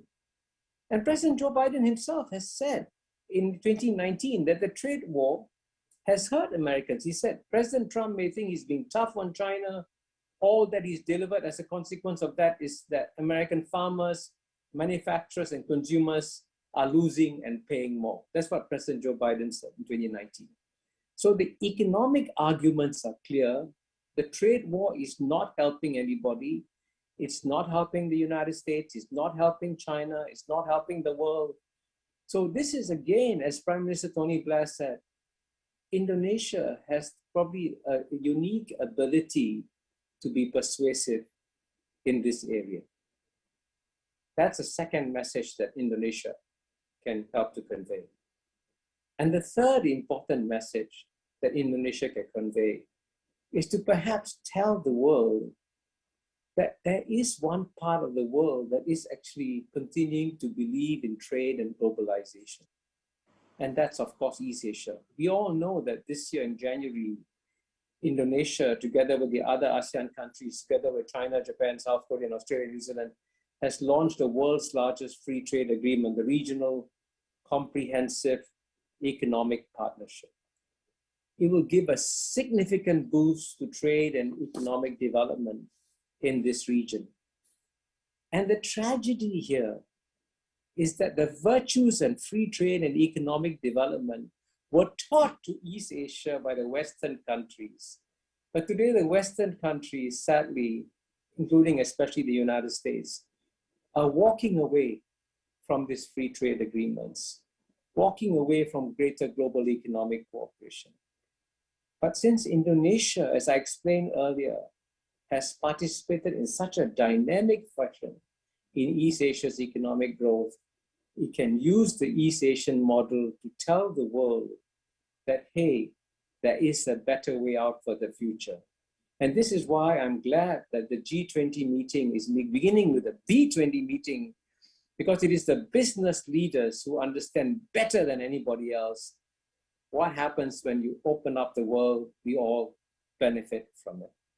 So I would therefore like to conclude by wishing Indonesia great success in its year of chairmanship. Thank you very much.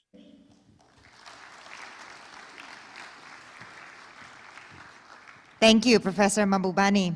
And next, a remark from the founder and executive chairman of World Economic Forum regarding the great narrative for a better future together. Please welcome Professor Klaus Schwab.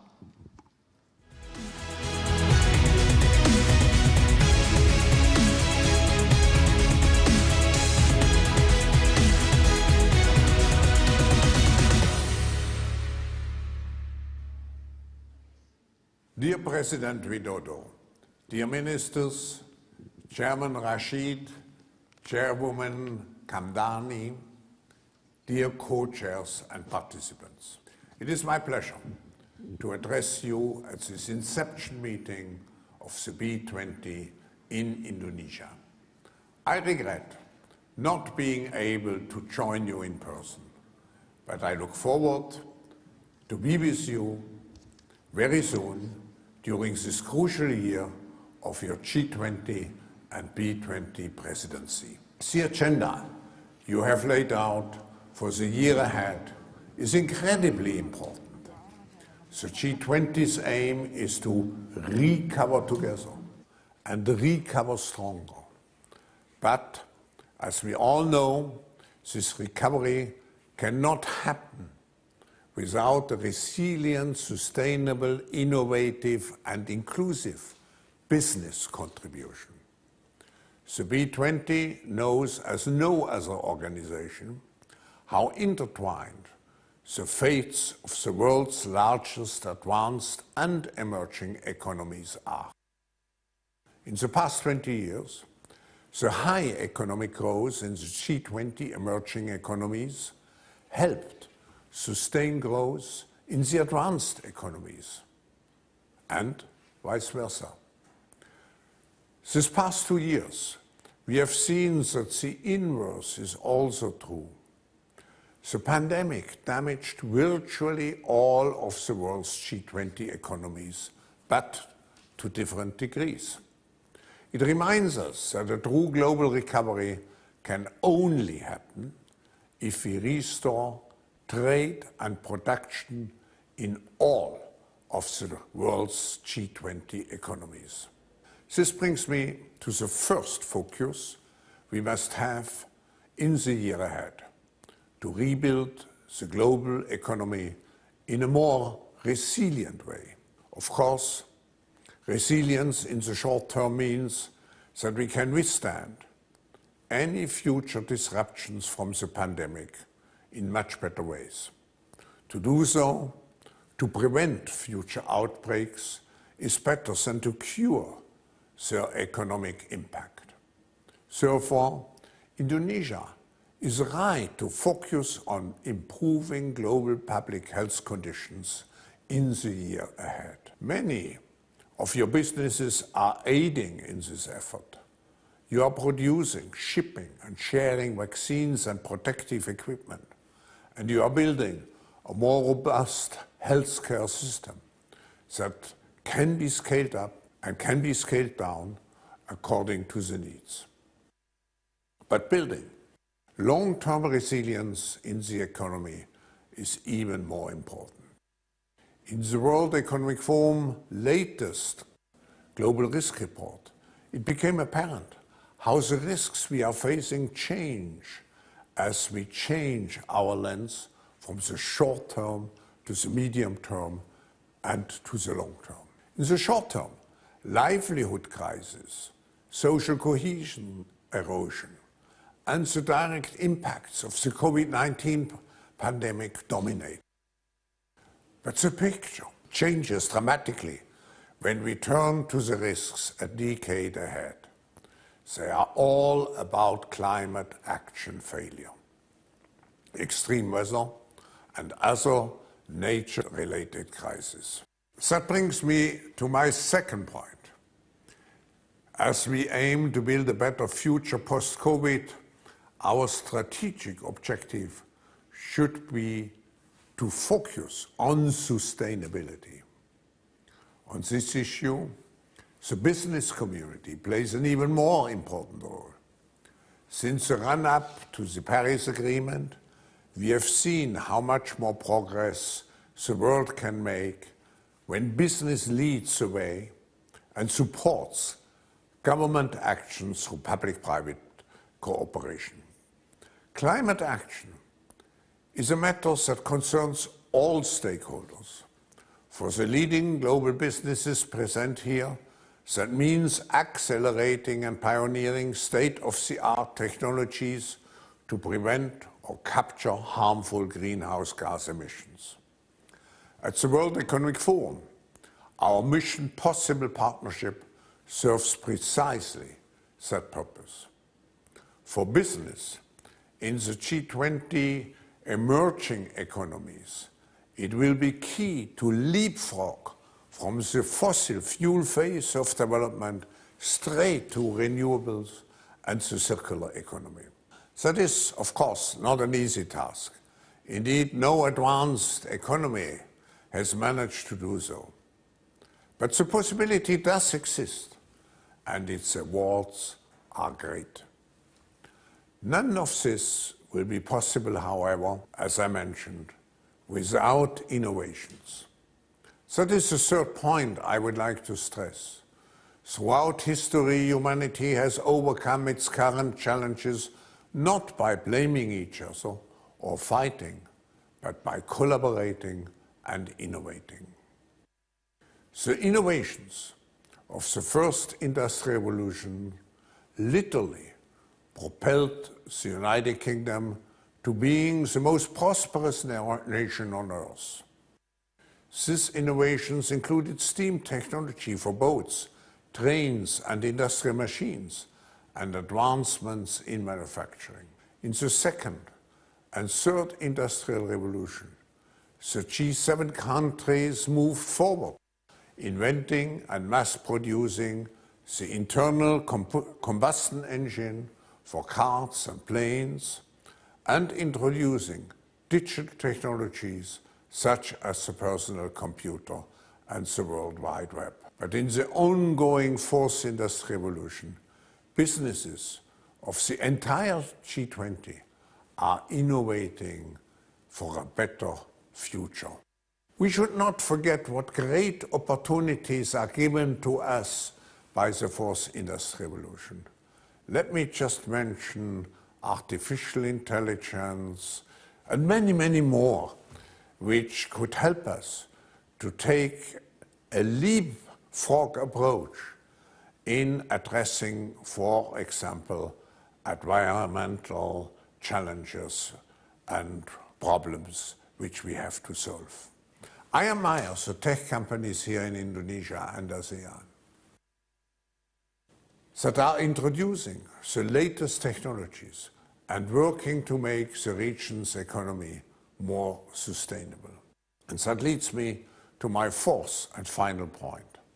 As we take on the recovery agenda for 2022, we must ensure that our future economic model is also inclusive.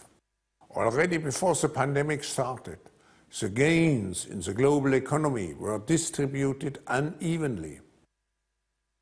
Remarkably, global inequality actually decreased during the era of rapid globalization, thanks to the rapid rise of the global middle class, particularly in economies such as Indonesia, China, and others.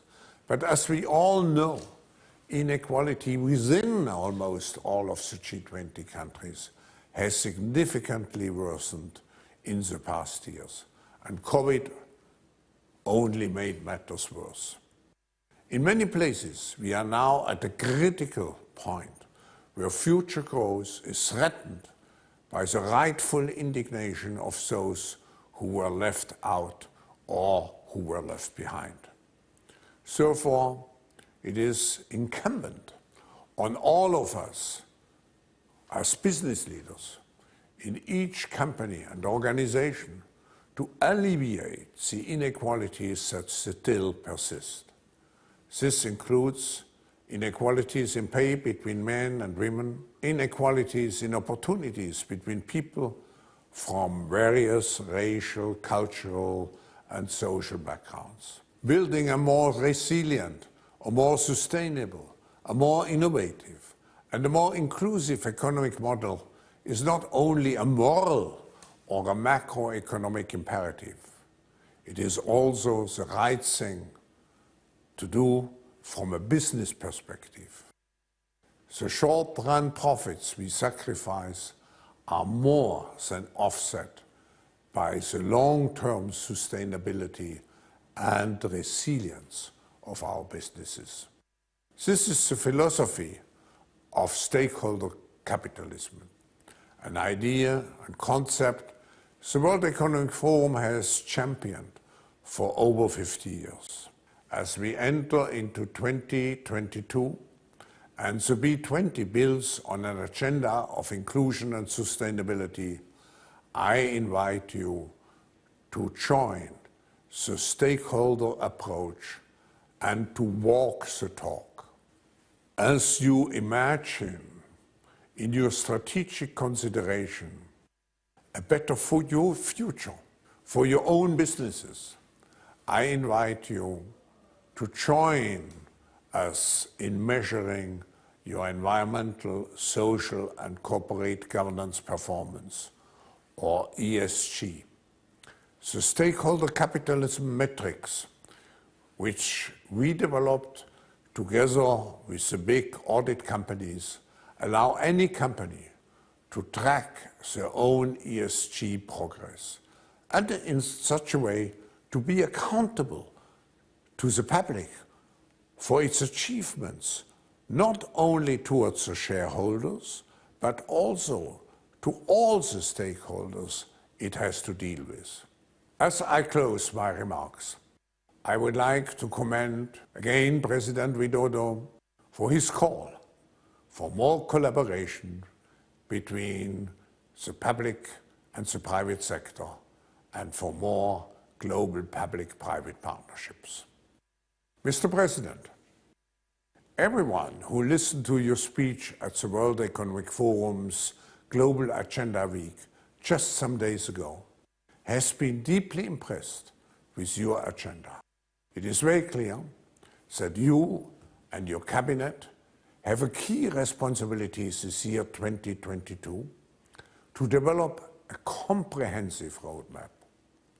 This roadmap should not only show the way out of the COVID crisis and strengthen global recovery, but it should also design a path forward which leads us to a world where we create prosperity for everyone.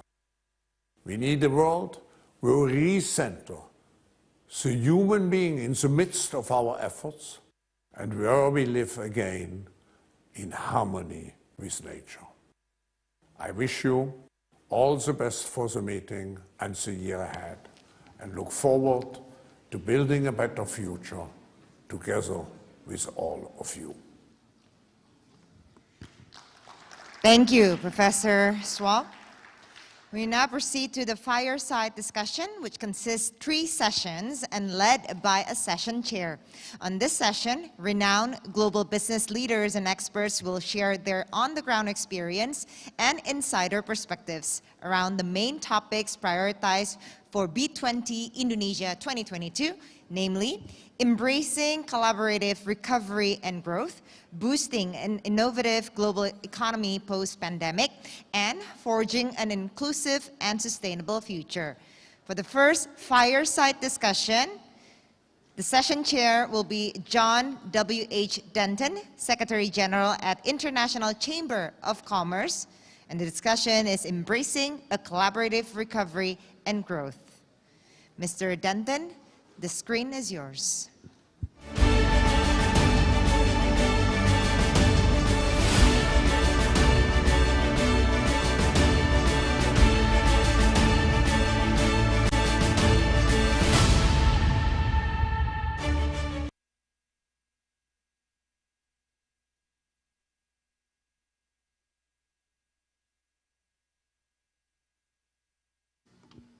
I can't wait for the opportunity to be with you in Indonesia, and in particular, as an Australian, to be back in Bali, which is always a great resting spot for the people-people relations between Australia and Indonesia. Friends, I've been really struck by the force and the energy that Shinta has brought as the leader of the B20. I was one of the founding members of the B20 and the commencement of this whole process. And what we always wanted and what we always desired was for the B20 to be the opening part of the G20 year. Because if G20 is all about helping global economic growth, the drivers of that growth are the business community. And the fact that the B20 is recognized in Indonesia year as so critical to that, that it has the honor of being the opening part of the Indonesia G20, I think really reflects the commitment again of President Jokowi to global economic growth. And we can talk a little bit more about inclusiveness in that growth process in a minute or two. So I do want to shout out in particular to Shinta for her leadership. I also, having listened to President Jokowi, want to commend him for the agenda. As Klaus has just said, the way in which President Jokowi has articulated the G20 agenda for Indonesia has struck many as a great and I think timely intervention. Also from the fact that Indonesia, because of the place and the important role it plays within East Asia, within Asia Pacific, within the developing world, within the G77 process and non-aligned movement, it brings a particular voice, a voice that will be listened to and a voice which actually is resonant. What I've always found about engagements with Indonesia, in particular, having been privileged to participate in discussions previously with President Jokowi, is the openness to new ideas. And that was something that struck me in his opening remarks as well. And I do think, as others have said, this is not just a year for setting out roadmaps for the future, this is a year for action. And one of the things that I know that Indonesia is famous for is actually also now getting things done under President Jokowi. We at the International Chamber of Commerce have been arguing for some time that if you want economic growth to continue and to recover and to move at the level we need, we actually need to bring it about by, first of all, ending this pandemic. And part of that is actually obviously by getting access to vaccines across the world. And we think if economic growth is the key for the G20 and the kind of economic growth that President Jokowi is talking about is important to the leadership of the Indonesian G20, we really would want, and I really call for Indonesia to convene as a matter of urgency, a leaders level special meeting on pandemic or COVID-19 resilience. We need to ensure that meeting commits to fully funding COVAX so that we can actually ensure that vaccines are available on an equitable and global basis. We need to ensure that we have a proper system to monitor the actual supply chains to enable the therapeutics to be made available, but also importantly, the ingredients for the vaccines to be available, not just into, but also out to, for the supply chains to operate. We want a health market monitoring system, information system. We've called for this, and this could be a really important part of any special meeting. And of course, the bit that was actually left dangling by so many countries was innovation and access to testing. If we want to learn to live with COVID-19, it doesn't mean we just stop. It doesn't mean that we just put up with things. We also need to change some of our behaviors, and access to testing will become absolutely critical. So we need to ensure that that's not just a Northern Hemisphere opportunity, that's a global opportunity. So ensuring we find ways to bring innovation to that, and so that it can be scaled and the pricing such that it's immediately available, because it will not be a requirement for one test, it will be constant testing. So we need to work on that. So I really would call on Indonesia under the leadership of President Jokowi to give serious consideration at a very early stage of the G20 leadership of Indonesia to the convening of this special heads of government meeting on COVID-19 resilience. The second area, if I could, and this is really important, and I'm so delighted that in a minute I'll be able to engage in discussion with the fabulous Indonesian Mari Pengetsu, but I want to talk a little bit about trade. Of course, the other driver, which is really important for us, is to ensure the revitalization of global trade. This is an issue which is actually really challenging. We've seen a loss of confidence in the institution, which is the World Trade Organization. We need to reestablish that. We are blessed that Dr. Ngozi is leading that, but of course she can't do it herself. We need leaders to actually facilitate and support that. And one intervention that would be important, again, not talking about the problem, but doing something about it, is to create, from the leadership of G20, a Friends of the Chair group, of a small group of leaders of non-G20 countries who can engage in a process of soundings on how we can actually ensure that we can revitalize the World Trade Organization, the World Trade System, and make it relevant for the 21st century, not just for developed countries, not just for arguments, but to ensure the kind of inclusive growth we want and ensure that this is linked up to enable the global digital economy to function effectively, to enable climate to be linked in with trade finally, and get the whole global trading movement aligned to action on climate as well. So these are sorts of things will be absolutely fabulous. A special meeting on COVID-19 resilience, the creation of a Friends of the Chair group focused on the developments necessary to actually ensure we have a functioning multilateral system curated through the WTO that can actually help us push and revitalize trade. Both elements are critical for economic growth, which of course in the end, if we don't have it, we will not be able to have the inclusive economic growth. And let's face it, one of the things will come out of this is opportunities for the real economy, which is for SMEs to prosper, both by ending the pandemic and secondly, by ensuring we've got a functioning global trade system that they can participate in. So I really would hope, having asked for ideas, of course, the International Chamber of Commerce is the world's leading and largest business organization, 45 million companies in more than 130 countries, now more than 2/3 of which are actually in developing and emerging economies. We are devoted to this. We are an institution, the most trusted organization. We are very happy to stand shoulder to shoulder with Indonesia in this year, as we will, and as we are with the B20 process as well. We're so delighted that so many parts of the ICC family, including Shinta herself, who's actually part of our executive board, chairs our regional committee, and so many members of my board, of the executive board of the International Chamber of International Chamber of Commerce, are able to participate in leadership roles in so many of the task forces that have been established. We bring our full heft in support of the work of the Indonesia B20, and the work of the Indonesia B20 is really all about ensuring that the Indonesia G20 and its commitment to actually support inclusive economic growth will actually be given life to. This is a great opportunity for me to now introduce Dr. Mari Pengetsu. Many of you will know Mari, particularly in Indonesia, for her period of time as Minister for Trade for Indonesia. And Mari, at the time, of course, of that period, was known as one of the most innovative and actually thoughtful ministers of trade on a global basis, and she did so much. And of course, she did more as the Minister of Tourism and Creative Economy. She now, frankly, controls and is responsible for the most important parts, in our view, of the World Bank in what she's doing in terms of the global practice groups, external and corporate relations. We're delighted that Mari is able to join us today. I'm also delighted to say that Mari was a former member of the Executive Board of the International Chamber of Commerce. So the philosophies and the values we have reflected very much in Mari, but the reality is we also reflect very much the values and priorities and I think the spirit that Mari brings to any global conversation.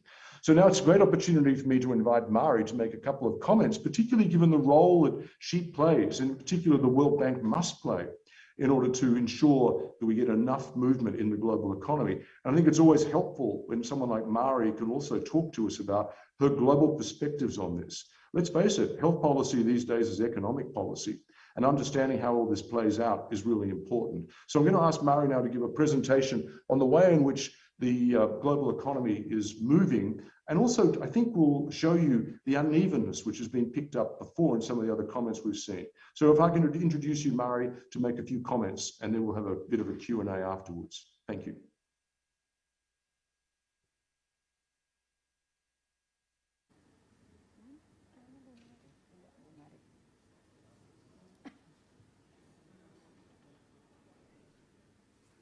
Sorry, I was waiting to be unmuted. Thank you, John.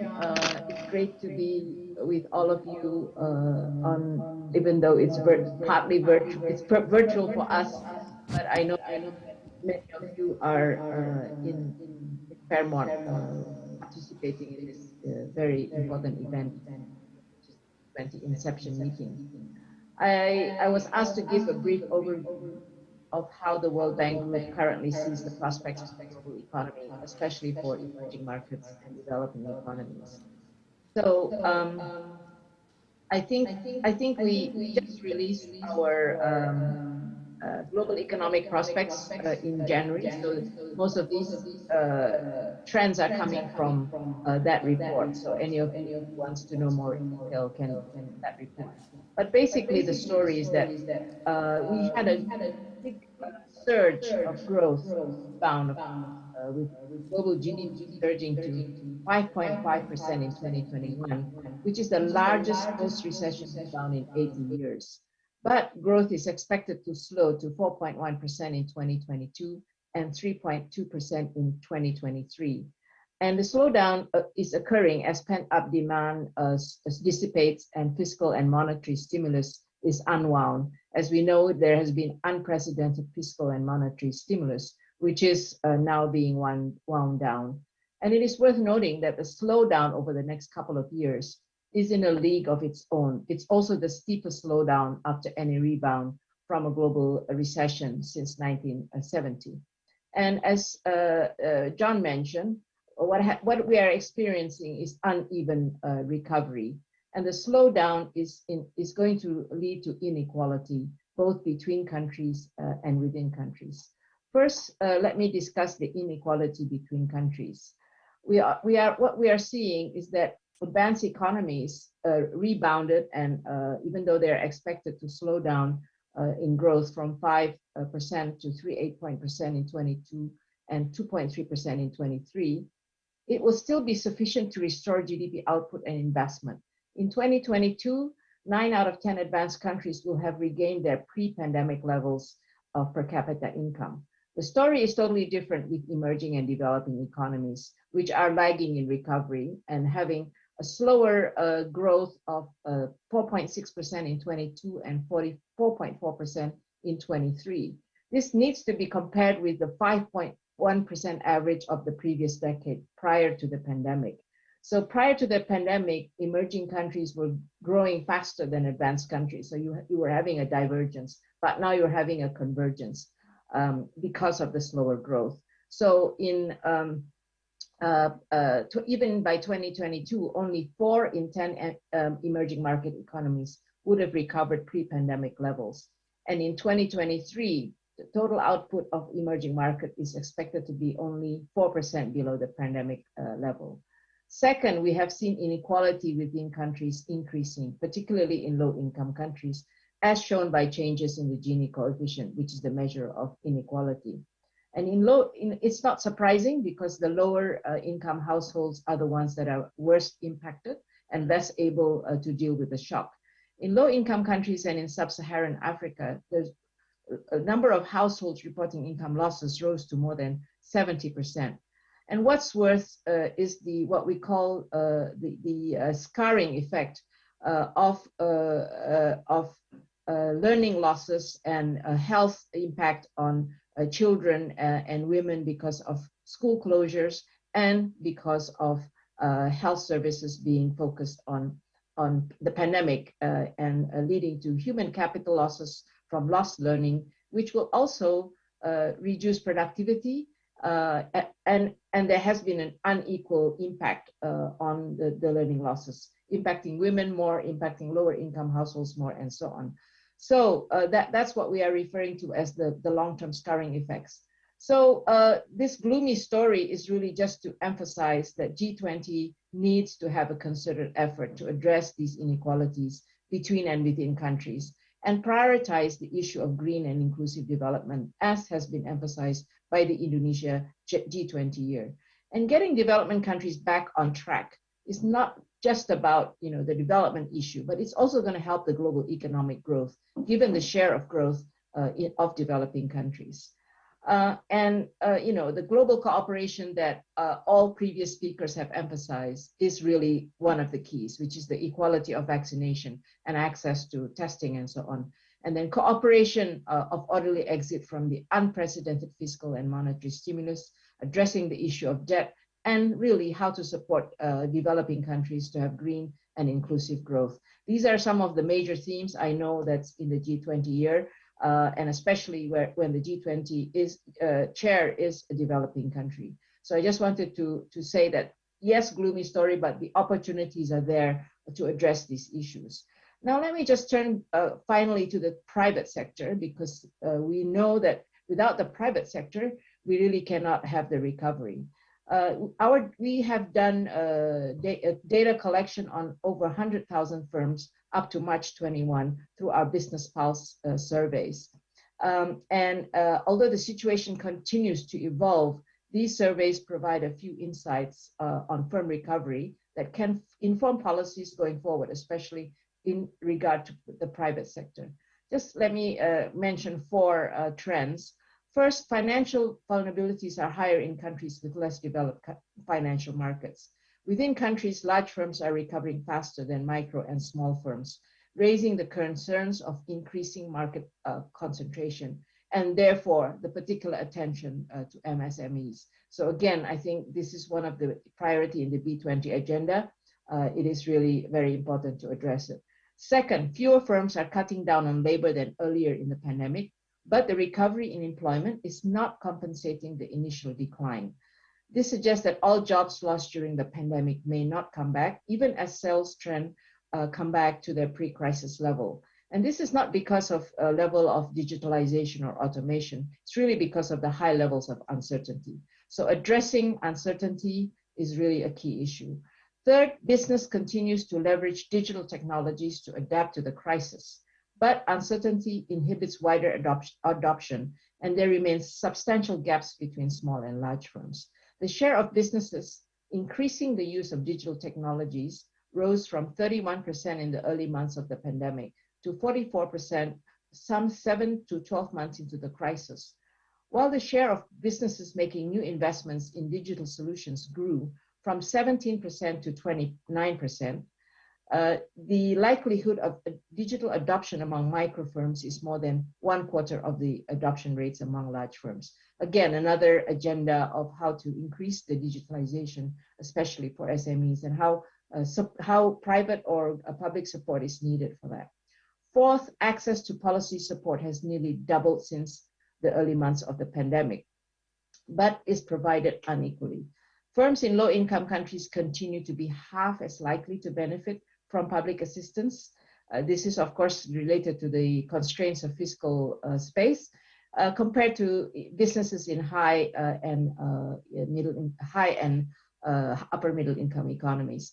So micro and small firms remain significantly less likely to receive public support.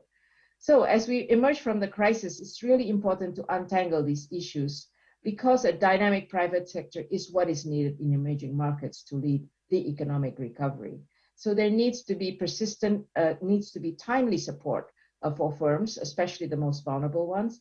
Otherwise, there may be persistent harm, as otherwise healthy firms are closed down and the related jobs are permanently lost. So in the short term, support for firms should help to address immediate liquidity challenges, to keep the lights on, as we say, and limit firm closures and bankruptcies. This type of support needs to be rapid, transparent, and time-bound. In the recovery phase, policies should be geared towards supporting growth-oriented enterprises, promoting reallocation of resources to more efficient companies, and avoiding measures that risk propping up unviable zombie firms. It's important to protect the financial sector's ability to continue lending to the viable corporate sector and to strengthen insolvency and restructuring frameworks. So again, one of the big issues, I think, is uncertainty. So policy direction of governments is going to be very important. And policies to facilitate technology adoption will also be important. And how can we really address the vulnerable firms? In conclusion, I think many previous speakers have already mentioned the importance of a coordinated effort by the global community. not only to recover from the pandemic, but to address the multiple crises that are interconnected: health, climate, and so on, and inequality, I would say. So how do we get back to a green, resilient, and inclusive development pathway? And we really must focus on preventing long-run economic scarring, take back development progress, and reduce inequality with policies that focus on equitable access to quality education, healthcare, finance, digital services, and infrastructure, and how to make sure that we can have viable firms survive and financial institutions be viable to provide credit. And I would totally agree with all that's been mentioned about the need to foster an open and rules-based trade and investment climate that support countries and firms to grow. So let me end on that note. I'm sorry if I went a little bit over my 10 minutes, but I'm pleased that we will have an opportunity to have some discussion after this. Thank you, John. Thanks so much, Mari. It's always good to hear from you. Inclusive growth, I mean, two easy words to join together. And I suppose it's important for us now that we've listened to you to understand why inclusive growth is so important. And in many respects, the insights you bring, particularly on the Gini coefficient, that indicator of inequality, is actually something important to dwell upon. And I think we should all understand why in Indonesia G20, why in Indonesia in the leadership in the APEC community, why in the leadership of ASEAN, etc. This issue of inclusive growth is so important because what we've discerned and what Mari has just pointed out is this increasing, I suppose, disparity and inequality which is occurring not just across countries, but within countries themselves. And this is a precursor generally for civil and social disorder and unrest. The reason I say that in a very clear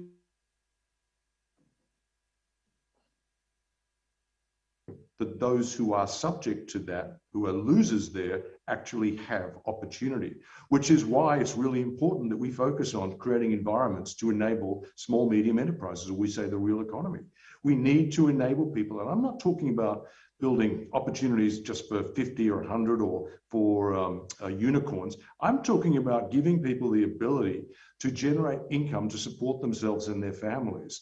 That's what we mean when we talk about entrepreneurship and SMEs, etc. That's what we're about. That's why, by the way, the ICC, we've created something like 14 now to 16 now centers of entrepreneurship in developing and emerging economies, because we put our money where our mouth is. We actually want to get stuff done, because when we look at that Gini coefficient and we talk about our calls for inclusive growth, you actually have to do something about it, not just talk about it, which is why it's such an important part, I think, of the call to action for Indonesia in the G20, and why, as Mari has just very, I think, powerfully explained, this is not a problem that's going to go away or can be talked away. You're going to have to do something about it. So enabling SMEs, enabling the real economy. And of course, part of that, ensuring we have a strong real economy, is one that's actually able to operate in an effective and transparent multilateral trading system. So Mari, Indonesia is famous in many respects in the G20 process, because I remember in Japan G20, Indonesia very powerfully brought an intervention into the G20 process about reform to the multilateral trading system. As I said in my earlier comments, I really believe this is a great year for Indonesia to revitalize that with some friends of the chair group. But what I would really like, I think everyone might want to hear from you with your experiences, how do you think we can have a multilateral trading system that actually contributes to inclusive and sustainable growth? That's a big question, John. But let me try to answer very briefly. I continue to believe that trade is very important in the recovery process, and also for increased resilience. Trade, the recovery of trade has also been uneven, with countries that are more integrated into the world economy and global value chains actually being able to recover faster. So that's already telling you that continuing to have integration in the world economy is key for the recovery. And we've had all the bad experiences with trade restrictions on medical supplies, vaccines, and food, affecting and actually sharpening the inequality. So we really need to make sure that on that front, on restrictions of trade that have huge impact on especially for developing countries and low-income countries, that should be avoided, right? So I mean the general message about the importance of trade in recovery, and the importance of keeping an open rules-based trading and investment international investment system is still, I think, key to the recovery. So what does that mean in this evolving world? Especially we have climate change coming up as a very integrative theme with countries, across countries as well as across companies. So the notion of sustainable development, sustainable growth is now embedded within our discussions of everything, finance, trade, and so on. So when you talk about sustainable trade, I know that there's lots of discussions already in the WTO regarding how can we make sure that the rules governing trade in environmental goods and services, as well as the notion of countries having introducing carbon taxes or carbon pricing because they want to make sure there's even a playing field and so on, is done in a way which involves developing countries. And I think this is going to be a very important part of the discussion. And developing countries, as Indonesia G20 chair and year have emphasized, and I think the discussion actually started from last year, sustainability, being part of a sustainable supply chain, is no longer just about demanding you to be meeting the Paris climate goals. It's about competitiveness. If you're not part of that sustainable supply chain, if you don't have renewable sources of energy for production, if you can't show that you're a part of your carbon footprint and so on, you are not going to be competitive today, right? Even today, it's already starting. So how can we have the capacity building and the support to developing countries and firms to be able to meet these challenges? And then the final challenge is, of course, digital. How, as I mentioned in the figures that I mentioned, firms are adopting and digitalizing and countries are digitalizing in an accelerated way. And COVID has actually pushed that acceleration. It's good and bad. It's good for the firms who can adapt, but there are many who are left behind. How can we make sure that we don't have this widening of digital divide? And that relates to domestic policies as well as the multilateral discussions on digital everything, whether it's the digital tax or the e-commerce discussions in the WTO. Now, my final point is, my usual point is that I do think for developing countries, an open and rules-based multilateral trading system is the best one. It provides the certainty. I remember uncertainty is a big issue that firms are facing today. It provides the certainty and the predictability that's needed. And it's the only fair system in a way to prevent bilateral pressures. I know that this is a big topic. Kishore touched on it, but we don't want a large country to be putting pressure on smaller countries. And how do we make sure that we still have the fair and rules-based trading system that will be beneficial for development? I just add one more, just because Kishore mentioned it. I think there's also a lot of space and room for us to pursue regional agreements. There's one in Asia that Kishore mentioned. In Africa, we have the Africa Continental Free Trade Area. These are opportunities, I think, for developing countries also. Thanks so much, Marianne. What a powerful call for an effective functioning multilateral trading system, because it's actually in the interests as well, and that something should be clearly understood as in the interests of developing countries. And as I said, like more than 2/3 of the ICC now, I mean, we're huge, actually reside in a way of actually helping enabling business and ensuring that we do breach some of these gaps that we've talked about along the way. Can I just make a couple of quick comments, because I know we have to move to a close. You made an excellent point with regard to action on climate. It's actually not an optional issue now, it's a competitiveness issue. And for too long, the trading system and the trading discussions have been set apart from discussions on climate. What we're arguing for, I think you would agree, we need to join those discussions up. You need alignment if you actually want systems change. You need the WTO to be engaged and focus on this. It needs to do some stuff that's even just already started on, needs to close off on this fishery subsidies agreement that has been promising to do for 20 years. I mean, it's the only substantive environmental issue it's involved with, and it still hasn't closed it off. It needs to do that. That's why Dr. Ngozi has made that such a key priority, because it actually goes to the legitimacy, I think, of the WTO. But the WTO needs to understand, and the members there need to understand, these are long-term issues that you cannot, again, wish away.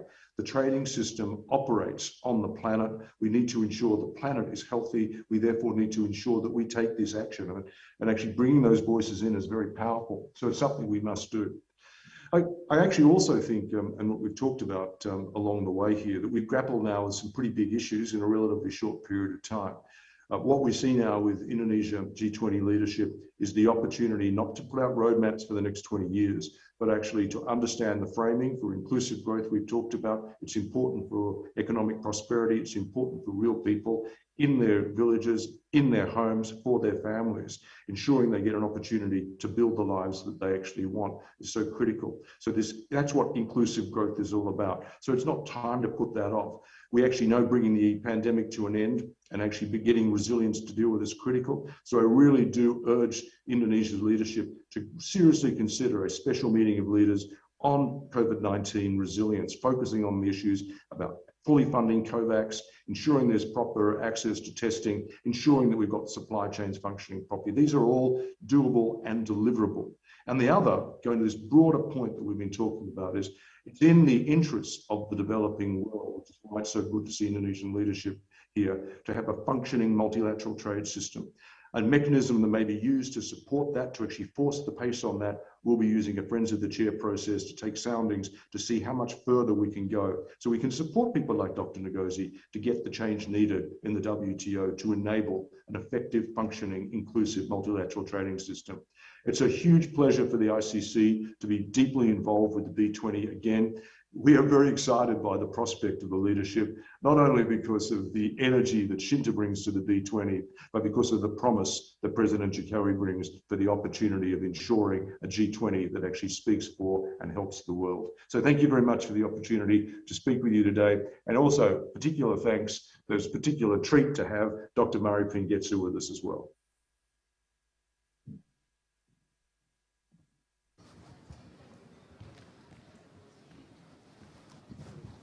Thank you, Session Chair John W.H. Denton. And now we will proceed to the fireside discussion 2, which is the boosting an innovative global economy post-pandemic. The session chair is Mr. Gautam Kumra, Asia Chairman of McKinsey & Company. Mr. Kumra, the screen is yours.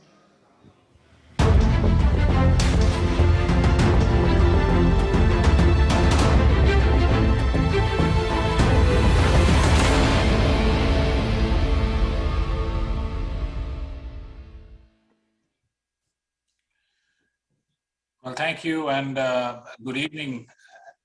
Good evening, and I hope you're able to hear me. I'm dialing in from Singapore.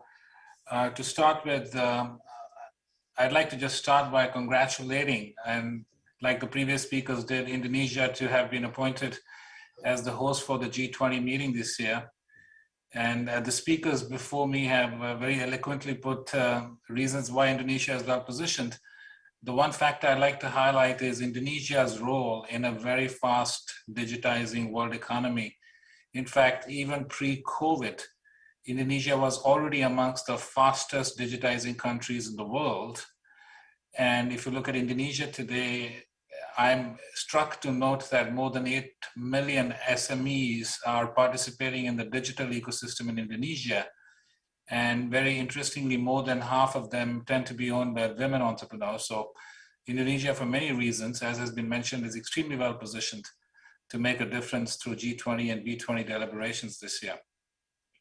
To start with, I'd say His Excellency, President of Indonesia, Mr. Arshad, the Chairman of the Indonesia Chambers of Commerce and Industry, and Mrs. Shinta Kamdani, the B20 Indonesia Chair, And ladies and gentlemen, it's my great honor to actually have been asked to play the role of a session chair at this B20 Inception meeting.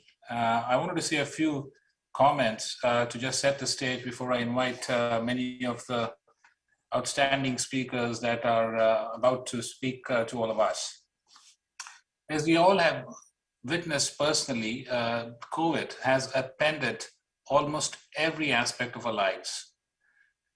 You know, we have changed the way we work and live. We have changed the way we buy and shop, and supply chains have changed the way products get delivered. And as many of the speakers have mentioned, I think the economic impact of COVID has been quite challenging on many economies, particularly on the vulnerable population. And it has actually further deteriorated gender parity. If you look at the World Bank report, roughly 100 million people were pushed below the poverty line in the year 2021. And it is expected that in the year 2022, another 150 million people will likely get pushed below the poverty line. So the challenges that COVID has posed are quite significant. Now, having said that, I think the pandemic is also opening up many new interesting doors and avenues for growth. If you look at the IMF estimates for 22, the global economy is expected to grow at almost 5%, and Asia, in fact, is expected to grow at 6.5%. If anything, the pandemic has further accelerating the rate of innovation in every aspect of business and life. And I believe this metabolic rate of innovation is only going to go further up over the next many years. And this is making a fundamental impact on three things. Firstly, on digitization, which I referred to at the beginning. Second is on new venture building. And third is on sustainability. So let me say a few words about each of these three aspects where innovation is having an impact. Well, if you look at digitization, as I go around the region, I have had the opportunity to talk to about 100 CEOs in the last 6 months, and I'm struck by how fast the digitization efforts have accelerated. In fact, most of the efforts around digitizing customer interactions and supply chain activities have probably been accelerated on average by 3 to 4 years because of COVID. Similarly, if you look at share of digital and digital enabled products has probably gone up by almost 7 years of activity has been undertaken in the last year or so. Now, if I go to the second aspect of new venture building, you know, as you go and talk to CEOs in the region and around the world on what their top priorities are, more than half of the CEOs we interviewed mentioned that building new businesses is one of their top 3 priorities. In fact, if you look at the rate of corporate venture activity in the world has been growing at about 30% a year for the last 6-7 years. And if you look at the top Fortune 100 companies today, almost 3/4 of those Fortune 100 companies today have some form of corporate venture activity going on. Finally, let me say a word about sustainability. I think as we all know, about 80% of the world has committed to net zero objectives. However, to get to net zero objectives would require the world to spend about $275 trillion by 2050. This amounts to roughly $9 trillion a year, which is roughly $3.5 trillion more than what is being done today every year. Now, just to put things in perspective, this is roughly half of the world's entire corporate profits. This is no mean feat, and we will need to continue to innovate rapidly in all forms of technologies, including clean tech, hydrogen, carbon capture, to allow our net zero goals to be realized. So ladies and gentlemen, I think if there is one message, I think if you step back from what we see happening, is really prioritizing innovation and technological upgradation is the need of the hour. And I think is critical, not just to meet our immediate COVID-driven challenges, but also to put the global economy on a path for sustainable, inclusive growth, as many of the speakers before me have mentioned. With that set of introductory comments, it is now my great pleasure to introduce our first speaker to share his comments. And let me invite on stage Mr. Andre Solestio. I believe he is in the room in Indonesia, so welcome on stage. I think you're one of the few people who are joining us in person. As you know, digitization has fundamentally changed our definition of channel mix. Today, if you look at the world economic activity and retail sales, about 18% of all sales are happening through e-commerce channels. And it is expected that that number will be close to 22 to 24% in just another 2 to 3 years. We all know that MSMEs have played a very fundamental role in the enablement of e-commerce. And Andre is extremely well positioned to share his comments. He is, as you all know, the CEO of GoTo, which is the most valuable startup out of Indonesia, as I've come to learn recently. And they impact almost 2% of Indonesia's GDP. And I welcome Andre to come and share his comments on how the MSME opportunity can be unlocked through digital growth. Over to you, Andre. Thank you, Gautam. First of all, I'm actually alone in the stage here, so it's quite an interesting experience here. So thank you for the opportunity. First of all, wanted to send my respect to Pak Arsyad, Chairman of Kadin, Ibu Shinta, who is Chair for the B20 Indonesia, Pak Anindya Bakri as well. So very honored to actually share a perspective on actually the topic of supporting MSMEs through digitalization. So obviously, as a platform that actually enables MSMEs across the whole of Indonesia and certain part of Southeast Asia, this is a topic that is very close to us. But maybe just before I start sharing some perspective, let me share some statistics and data to begin with. As you all know, MSMEs are the backbone of the economy of Indonesia. There are about 60 million MSMEs right now in Indonesia that contributed to about 61% of the national GDP. So in some sense, the resiliency of MSMEs are important, especially during this pandemic times, to ensure that the country also are resilient. So, but despite a lot of the things that actually hit hard because of the pandemic, we've actually are very encouraged to see the rapid pace of acceleration of digitization. So Gautam mentioned earlier, what used to take a year, now it's accelerated 3 years ahead very quickly because of the need during the pandemic. So platforms that actually help MSMEs to reach to a larger customer base, either it's e-commerce platform, food delivery platform, and many others have actually helped for MSMEs to actually survive. And actually, for a lot of them that has embraced digitization, has thrived as well. In GoTo alone, last year, we saw, we processed about $33 billion of transaction value.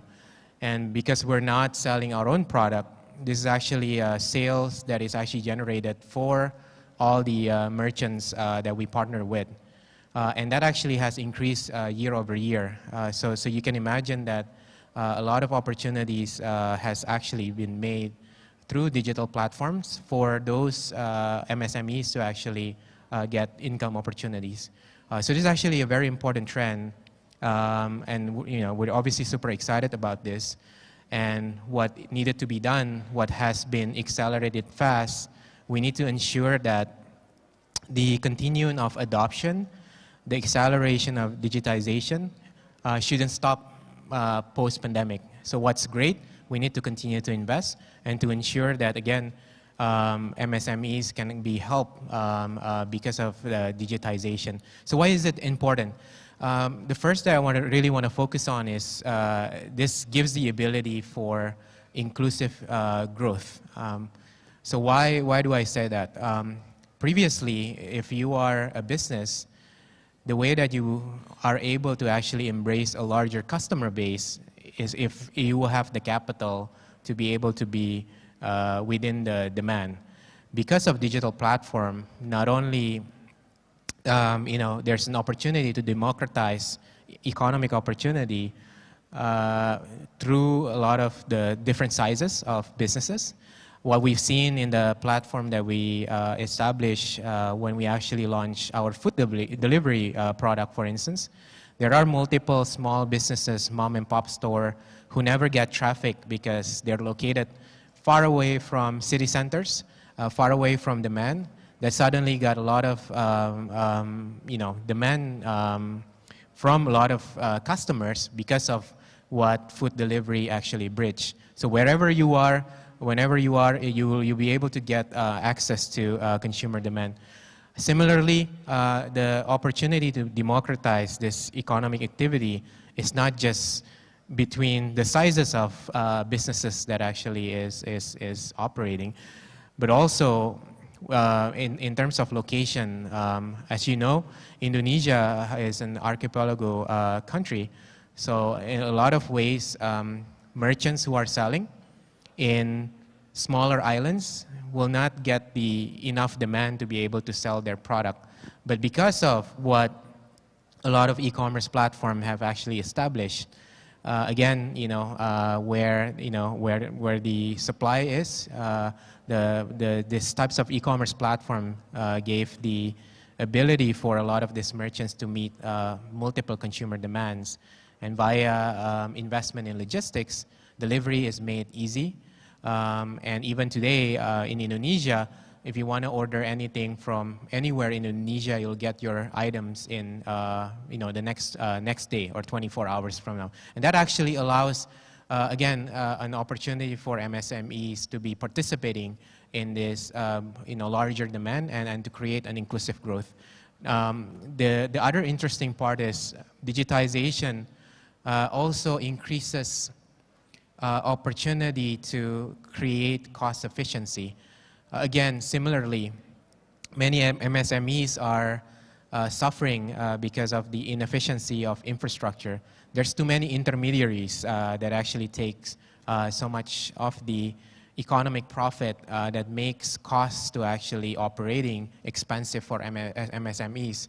We've also seen a lot of encouraging trends where many digital platforms actually help to also solve that operating inefficiencies, so that if cost becomes cheaper and then getting ways for them to actually sell stuff becomes cheaper, that also increases the ability for them to create more profitability and also to reduce costs for the consumers as well.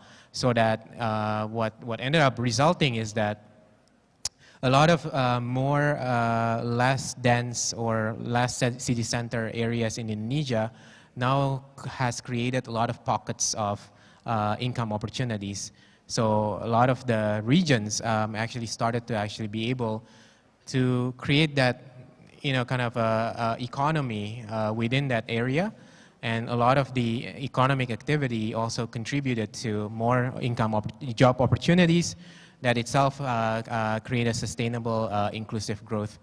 And lastly, I think I'm also encouraged to see that because of the investment that many of companies have done in creating these technological platforms, there's also a lot of interesting new entrepreneurs that actually got established because of this trend.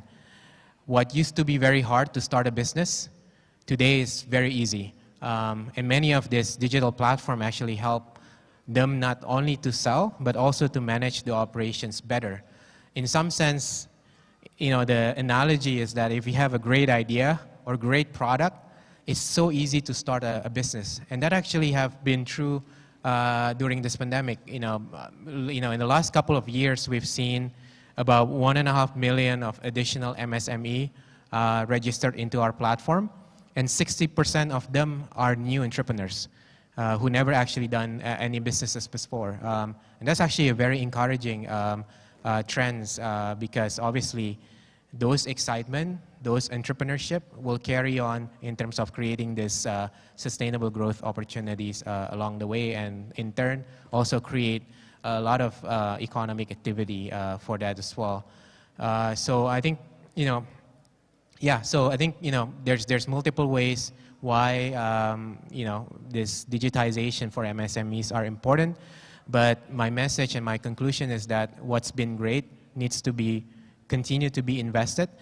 And to be able to continue with that investment, it needs to be collaborative. Government has been very, very supportive in its digitization and have done multiple great policies that support. But more, we need more. And obviously, this is kind of where collaboration between private and the public sector is really required. And that's kind of a conclusion that I want to make from this. So thank you, Gautam. Thank you.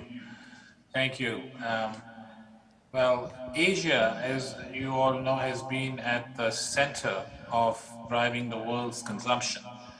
And as you look at the next decade, Asia will drive roughly half of the world's global consumption and represents about a $10 trillion opportunity for the world. Now, we all know that capturing that opportunity requires companies to build ecosystems.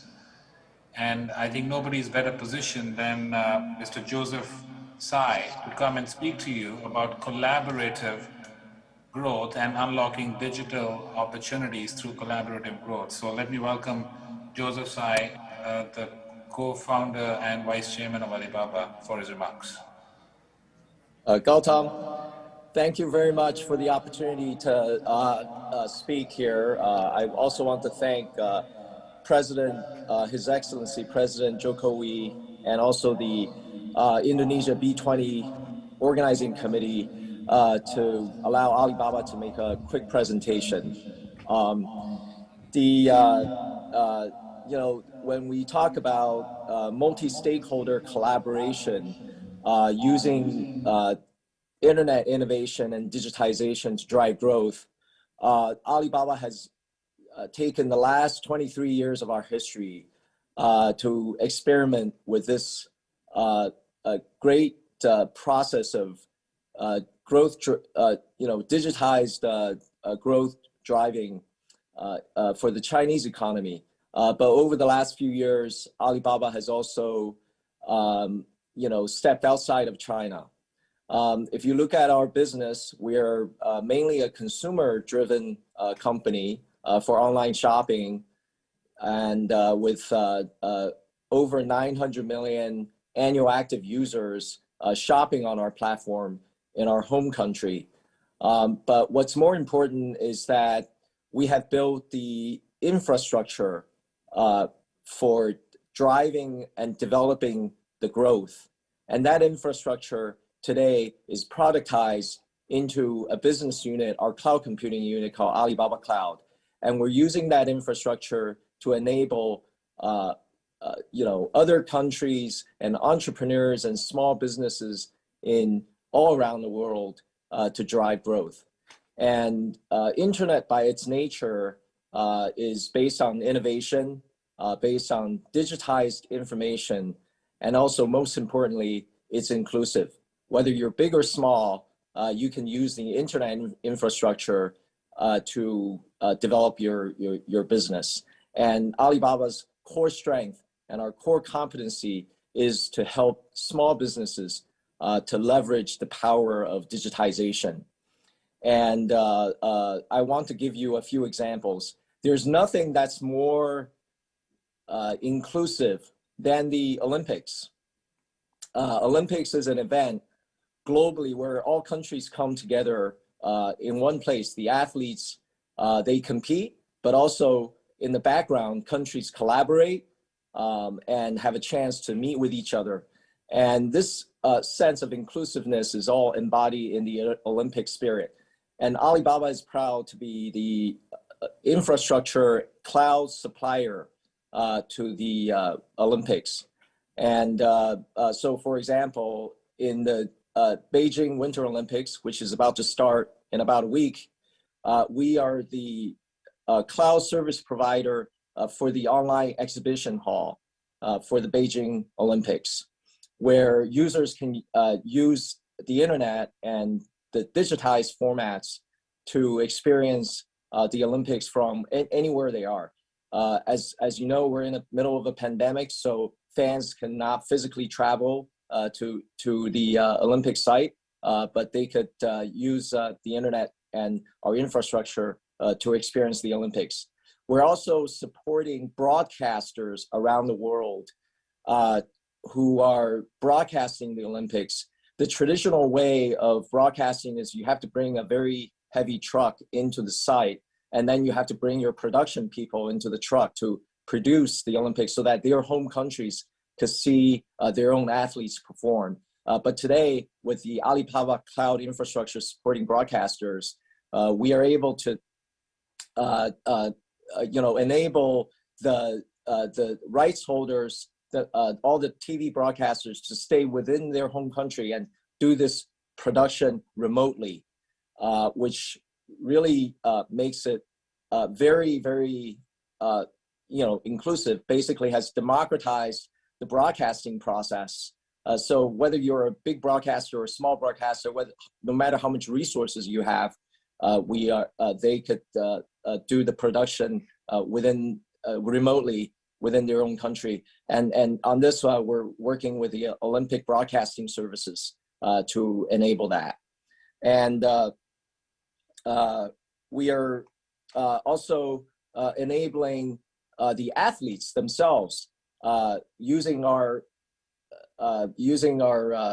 AI modeling to create volumetric captures of their movements, whether it's during training or competition. All of these captures will be able to create good analytical data for the analysts, for the athletes to understand how they can perform better. And that's also powered by the Alibaba Cloud. So, with the global village of the Olympics, everybody coming together, with the athletes coming together, we're still enabling a mixed process of both physical and virtual, so that fans can experience the Olympic spirit virtually from all around the globe. And that makes all of this Olympics much, much more inclusive. In the case of Indonesia, our cloud infrastructure, our cloud business has been operating here for several years.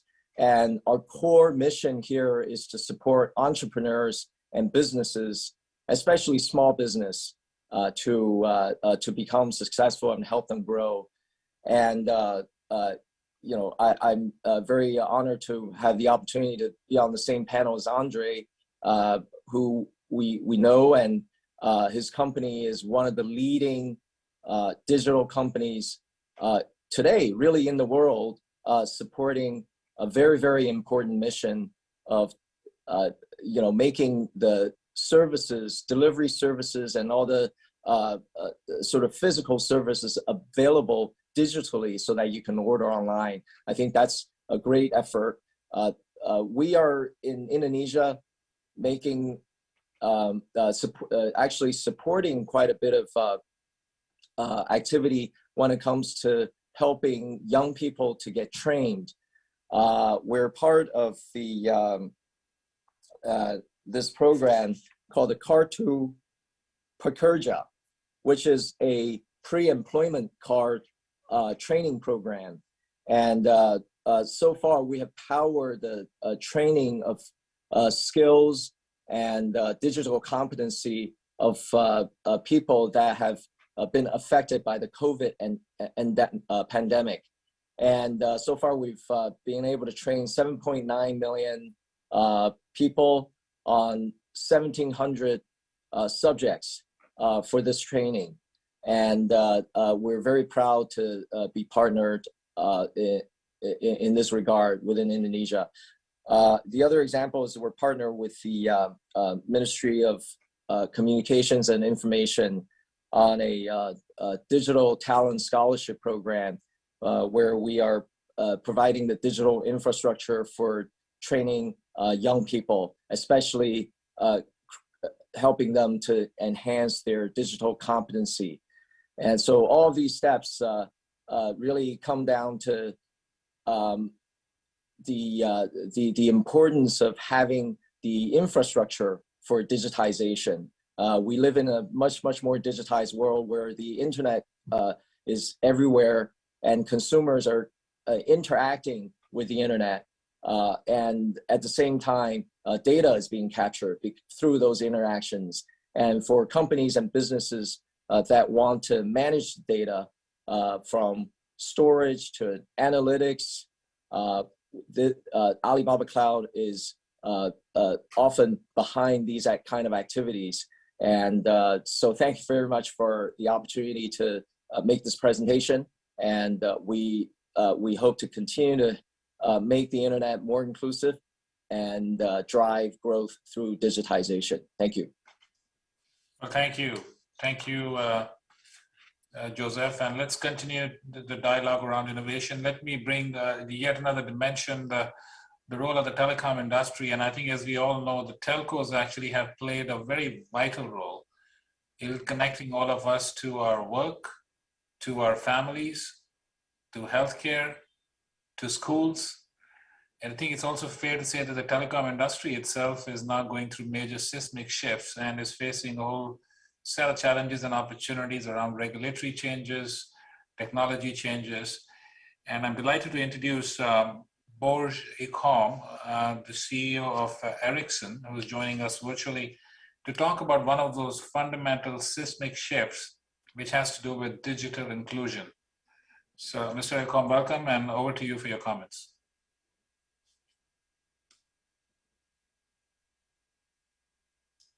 I think you may be on mute.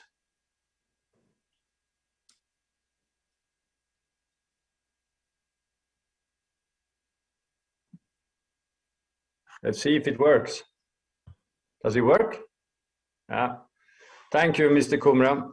Mr. Arshad Rashid, Chairman of Indonesia Chamber of Commerce and Industry, Ms. Shinta Kamdani, B20 Indonesia Chair, and ladies and gentlemen, it's an honor to speak before you, but it's also an honor to join Andre and Joe on the same panel. I'm also very happy to return as co-chair of the B20 Digitalization Task Force. But first of all, a big congratulations to Indonesia to lead B20 this year. I think, as many speakers have remarked before, it's certainly very, very prominent and very rightfully the right country to lead as well. Last year's B20 Digitalization Task Force declared that digital transformation is a key driver of economic development, a fundamental lever in fighting climate change, and a powerful enabler of social inclusion. Those words still holds true. Digitalization is probably the closest thing we have to a silver bullet for many of the world's biggest challenges. 60% of total GDP is forecast to be enabled by digitalization this year. Our research also shows that digital technologies have the potential to reduce net global greenhouse gas emissions up to 15% by 2030, while only representing 1.5% of total emissions. And it's clear that being connected has never been more critical than during COVID-19 pandemic. As you remarked, helping people learn, socialize have been critical, but I would also say it has enabled the workforce to work remotely.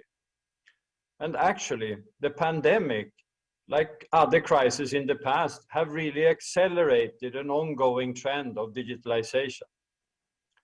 But this also means that the divide between those who are connected and those who are not has further increased. Actually, half the world's population are not and have never been online.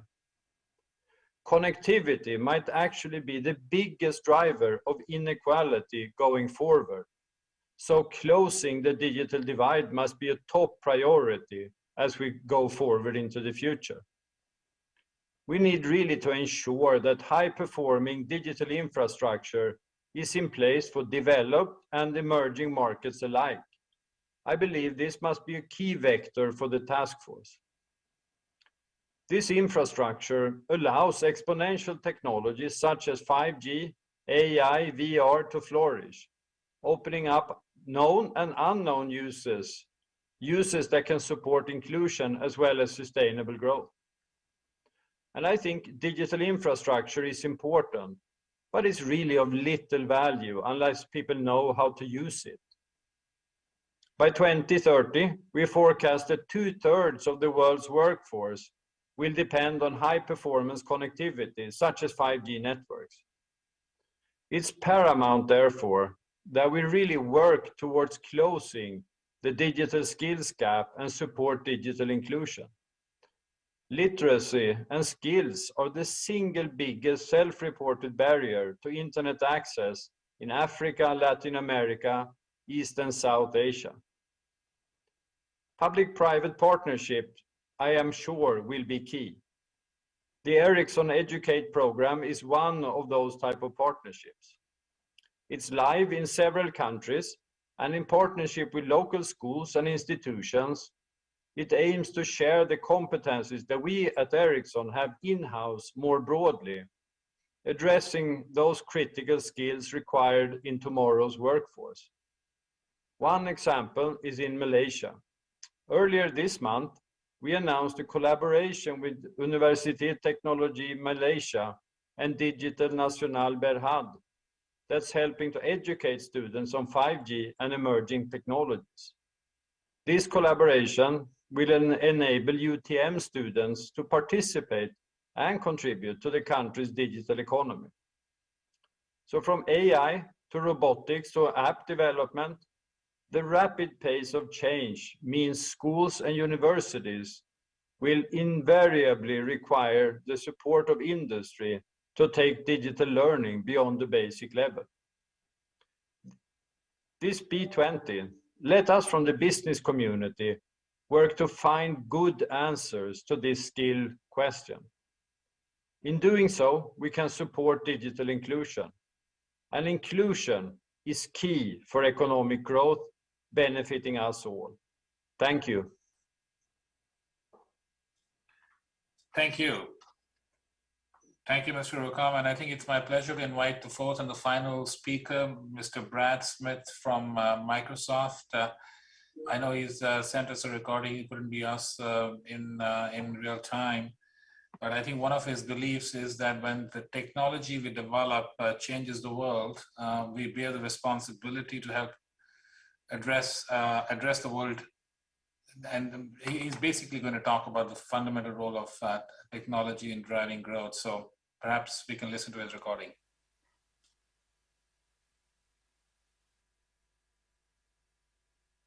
Hello, I'm Brad Smith, the President and Vice Chair of Microsoft, and I first want to say thank you for giving me and for giving our company the opportunity to be here today, to be part of such an important event, to be a participant in the B20, and to just contribute to the broader success of the G20 as a whole. I think this meeting comes at a very important time. We're not yet out of COVID, and yet it's also a time when we so clearly need to look forward and even look beyond. When I think about this decade, I think it's a decade that as a whole will likely be remembered as a decade that began with COVID and ended with the climate. And I want to talk about COVID and climate and some of the common connections that we at Microsoft see between them. The first one is, in a sense, obvious. Think about the problem. In both instances, we're really grappling with something far bigger than humanity. We're grappling with nature, with a virus, and with carbon. Two things that don't respect boundaries. They don't even understand the borders of the world. They literally enter the atmosphere and spread everywhere. They have created enormous challenges in every community and in every country. And as we think about what they have in common, I think there are three lessons worth reflecting upon. The first is, not surprisingly for a tech company, the role of technology in addressing these challenges. 50 and 100 years from now, people will look back at this pandemic and they will remember many things. But I think one of the things that may stand out taller than anything else is the enormous human achievement in inventing vaccines. A technological achievement that in the past took years or decades, that literally, in this instance, people were able to pursue in a matter of months. That is an important lesson, not just for how we deal with COVID, but I believe that is the lesson that we need to remember for climate. The technologies that we invent, that we need to invent to address climate change, will be multifaceted. It will be advances in batteries and long-duration energy storage. It will involve new things like sustainable aviation fuel, advances in wind and solar, in nuclear fusion. All of these things are in our future, as are advances like direct air capture. We will need decades of enormous technological change. I think that should cause us to reflect on the second thing. What we found in COVID and what we will find in climate is that technology comes from people. It's people with the skills and the support needed to invest in innovation. We have a skilling challenge in every country and in every community, and we're living through it as we adjust to a post-COVID economy. We will have it even more when we think about the skills that will be needed for a new generation of innovation and so many new jobs. There's a third lesson as well, and I think it's about the importance of community. Community that brings different groups together, people with different points of view, that brings different countries together as well. We obviously live in a time when people disagree on many things. That's part of human nature. People always will. But we need to find new ways to work together, to appreciate what we each bring to the table and where we can forge progress together.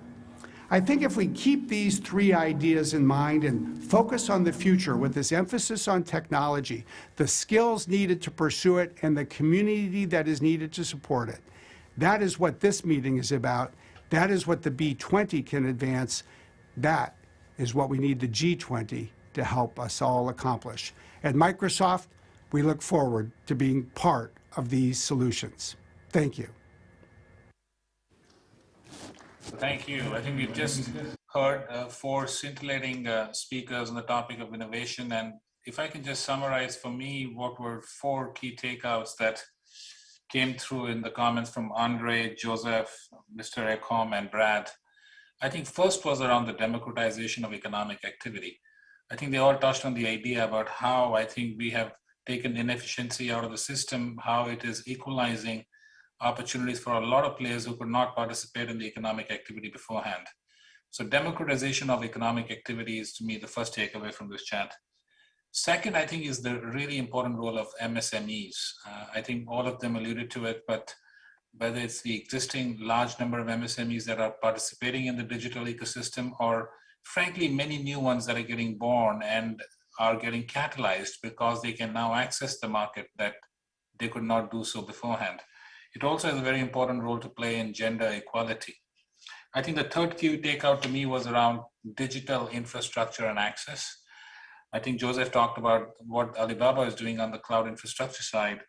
And Mr. Econ talked very eloquently about the challenge of skilling and how literacy and skilling is in fact some of the key barriers, in addition to connectivity, that we need to address to bridge the digital divide. So the third thing was around digital infrastructure and access. And the last one, if I can say, is maybe around leadership.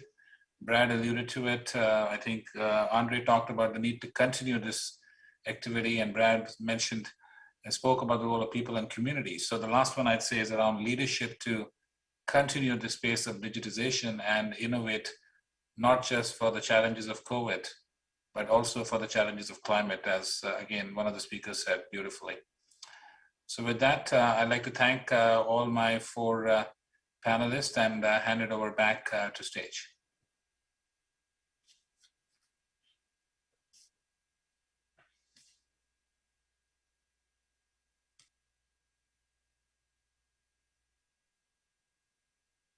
India Novian Bakri, Chairman of Supervisory Board at Kadin Indonesia, International Advocacy Caucus at B20 Indonesia, and CEO of Bakri Brothers Tbk. Mr. Bakri.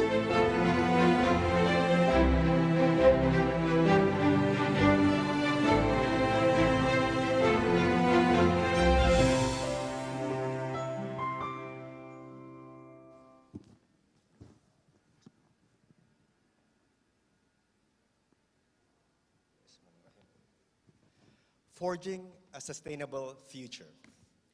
Allow me to share some familiar data.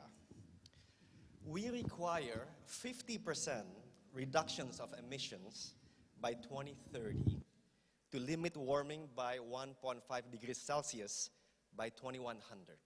That's the first data. Second data, today, just 8 years away from 2030 target, we are seeing already 1.2 degrees Celsius, and the trajectory is taking us to 2.7 degrees Celsius by 2100. Third data, this disastrous trajectory is putting 800 million people at risk from rising sea level, and double that amount to 1.7 billion people experiencing severe heat waves. Imagine a world where we may see 25% loss in total world's GDP by 2100. That is exactly why B20 Indonesia is laser focused to get the global business community to forge a sustainability future today.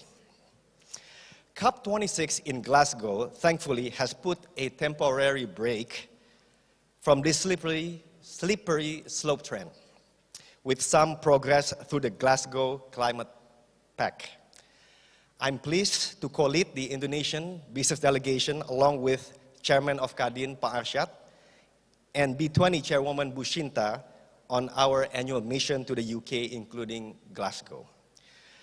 The COP26 outcomes are not satisfying, but they should leave us hopeful. The summit's Glasgow Pact was short on easy wins. Having said that, we have some progresses. Among others, Article 6, the role of carbon markets. The mobilization of $100 billion per annum from developed economies are key to keep this 1.5 degrees target alive. Indonesia has committed to reach net zero by 2060. Importantly, among the G20 economies, Indonesia has published the most comprehensive roadmap on how to achieve that. Of course, with proper and tangible climate financing, Indonesia can achieve there earlier. Energy transition and net zero is one of the 3 key priorities outlined by President Jokowi, as you have seen today. Hence, as my capacity in the B20 International Advocacy Caucus Group and Chairman of Supervisory Board at Kadin, we collectively will need to take the net zero baton from Glasgow to Bali, where together the business community can amplify our voices via B20. On today's sustainability session, I'm delighted to be joined by the global thought leaders across the globe. First speaker, Mike Bloomberg, founder of Bloomberg, UN Special Envoy for Climate Ambitions and Solutions. Second, Mark Carney, UN Special Envoy on Climate Actions and Finance. Third, Amin Nasser, President and CEO of Saudi Aramco. Fourth, Francesco Staras, CEO of Anal Group. Fifth, Alok Sharma, President of COP26 and Cabinet Minister at Her Majesty Government. And sixth, Andrew Forrest, Chairman and Founder of Fortescue Future Industry. Now, our first speaker. I had the great pleasure in meeting Mike on the first day of COP26 in Glasgow. It has been a great pleasure to have Mike to join our B20 International Advocacy Caucus to drive the sustainability transition topic and potentially collaborating in bringing the first Bloomberg Summit to Southeast Asia in Bali in the same week of B20 and G20. Without further ado, I'll invite Mike to share his insights on how global business community can work together to tackle the reality of climate disasters. Hello, everyone. It has been a very challenging start to the year, and I hope you're all well. I want to thank the B20 and our hosts in Indonesia for bringing us together. The fact is, all the big challenges we face require collaboration across borders and across the public and private sectors. That's true about the pandemic and about climate change. Businesses have strong incentives to help lead the way. Climate change presents enormous financial risks, and the transition to clean energy is an enormous investment opportunity. Bloomberg and Bloomberg Philanthropies are working closely with Indonesia to speed up investment in green infrastructure and to knock down barriers that stand in the way. We developed a roadmap for ramping up solar power in Indonesia and worked with its infrastructure bank to help get projects off the ground. And globally, we're leading a number of efforts to help businesses identify the risks and opportunities they face from climate change so that they can take action. Just to name one, we're leading the Task Force on Climate-Related Financial Disclosures, or TCFD as it's called. A growing number of countries have endorsed the TCFD's recommendations, including the G20 countries. It's a great example of how businesses and governments can work together. The B20 plays an important role in spurring more of these collaborations. So thank you all for bringing your insights and expertise to this conference, and all the best.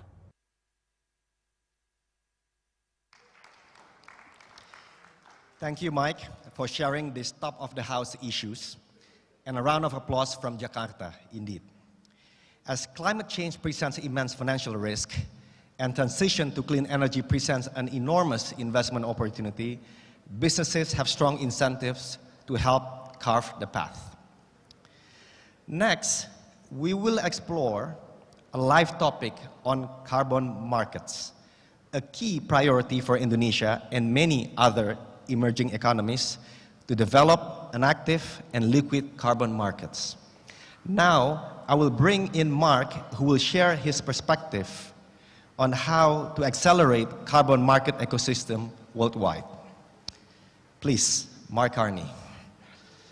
Thank you very much. It's a great pleasure to be joining you virtually. I wish I was there in person, and I certainly intend to be in Indonesia over the course of the year. Let me provide a few words of context and then hit on carbon markets. And the big picture is that I believe that Indonesia's G20 presidency can be decisive in unlocking the power of the private sector to tackle the climate crisis. Under the presidency of Alex Sharma, from whom you'll hear in a few moments, the proportion of emissions covered by country net zero targets rose from less than 1/3 to more than 80%. And net zero is now the organizing principle for over 5,000 of the world's largest companies. And with the right policies in the right markets, such as carbon markets, it will become the norm throughout our economies and will drive major cross-border financial flows. And the second big point I'd like to make is that the money needed, the enormous amount of money that is needed to finance the net zero transition is now available. That's because in Glasgow, 24 major reforms to the heart of the financial system were delivered to align it with the net zero transition, including global standards for mandatory climate disclosure, building on what Mike Bloomberg just referenced, the TCFD, endorsed by Indonesia and other major emerging economies through something called the new ISSB. In parallel, GFANZ, which is a group of over 450 of the world's largest banks, asset managers, insurers, and pension funds from over 45 countries, committed to manage their $130 trillion balance sheets in line with net zero. That's 40% of all global financial assets, and it's the kind of financial firepower needed to address the scale of the global energy transition. Now, there's three ways to seize the opportunity that has been created in Glasgow. The first is with credible and predictable country policies. The more government climate policies are credible and predictable, the more investors will pour money in anticipation of changes, driving large-scale investment, faster decarbonization, more jobs, and greater growth. And the B20 can reinforce the calls of GFANZ for more ambitious policy measures, including carbon pricing, the development of carbon markets, deep decarbonization policies to transform industries like transportation, and mandatory net zero transition plans for large companies. The world also needs more clarity on the energy transition. I'm sure Amin Nasser will expand on this, including frameworks for responsible retirement of stranded assets, the financing of low carbon intensity fossil fuels during the transition, and the acceleration of new low carbon generation. The G20 can drive the consensus and the action on all these issues. The second big initiative I would recommend for this G20 is to ensure that emerging economies can receive the additional $1 trillion a year of financing they need for the transition. And to get there, we're going to need reform of the international financial architecture. Specifically, that means new country platforms which combine ambitious country climate plans, that GFANZ financing, catalytic initiatives such as the CFLI, which Mike Bloomberg's leading, including in Indonesia, and the expertise and capital of multilateral development banks. These platforms should deploy new structures of blended finance with high multipliers, connecting private finance with Paris-aligned projects and managing the wind down of stranded assets. And third, we need high integrity voluntary carbon markets. These markets could expand the world's limited carbon budget by over 10%. The Glasgow Climate Pact critically concluded Article 6, which will help facilitate government-to-government flows for carbon markets, but the largest flows won't come from governments. This will be capital from those companies in advanced economies who've committed to net zero, capital from these companies to projects in the emerging and developing world, including nature-based solutions such as reforestation that not just reduce carbon, but help tackle the crisis in biodiversity. The right infrastructure is now in prospect to grow this market to over $100 billion a year.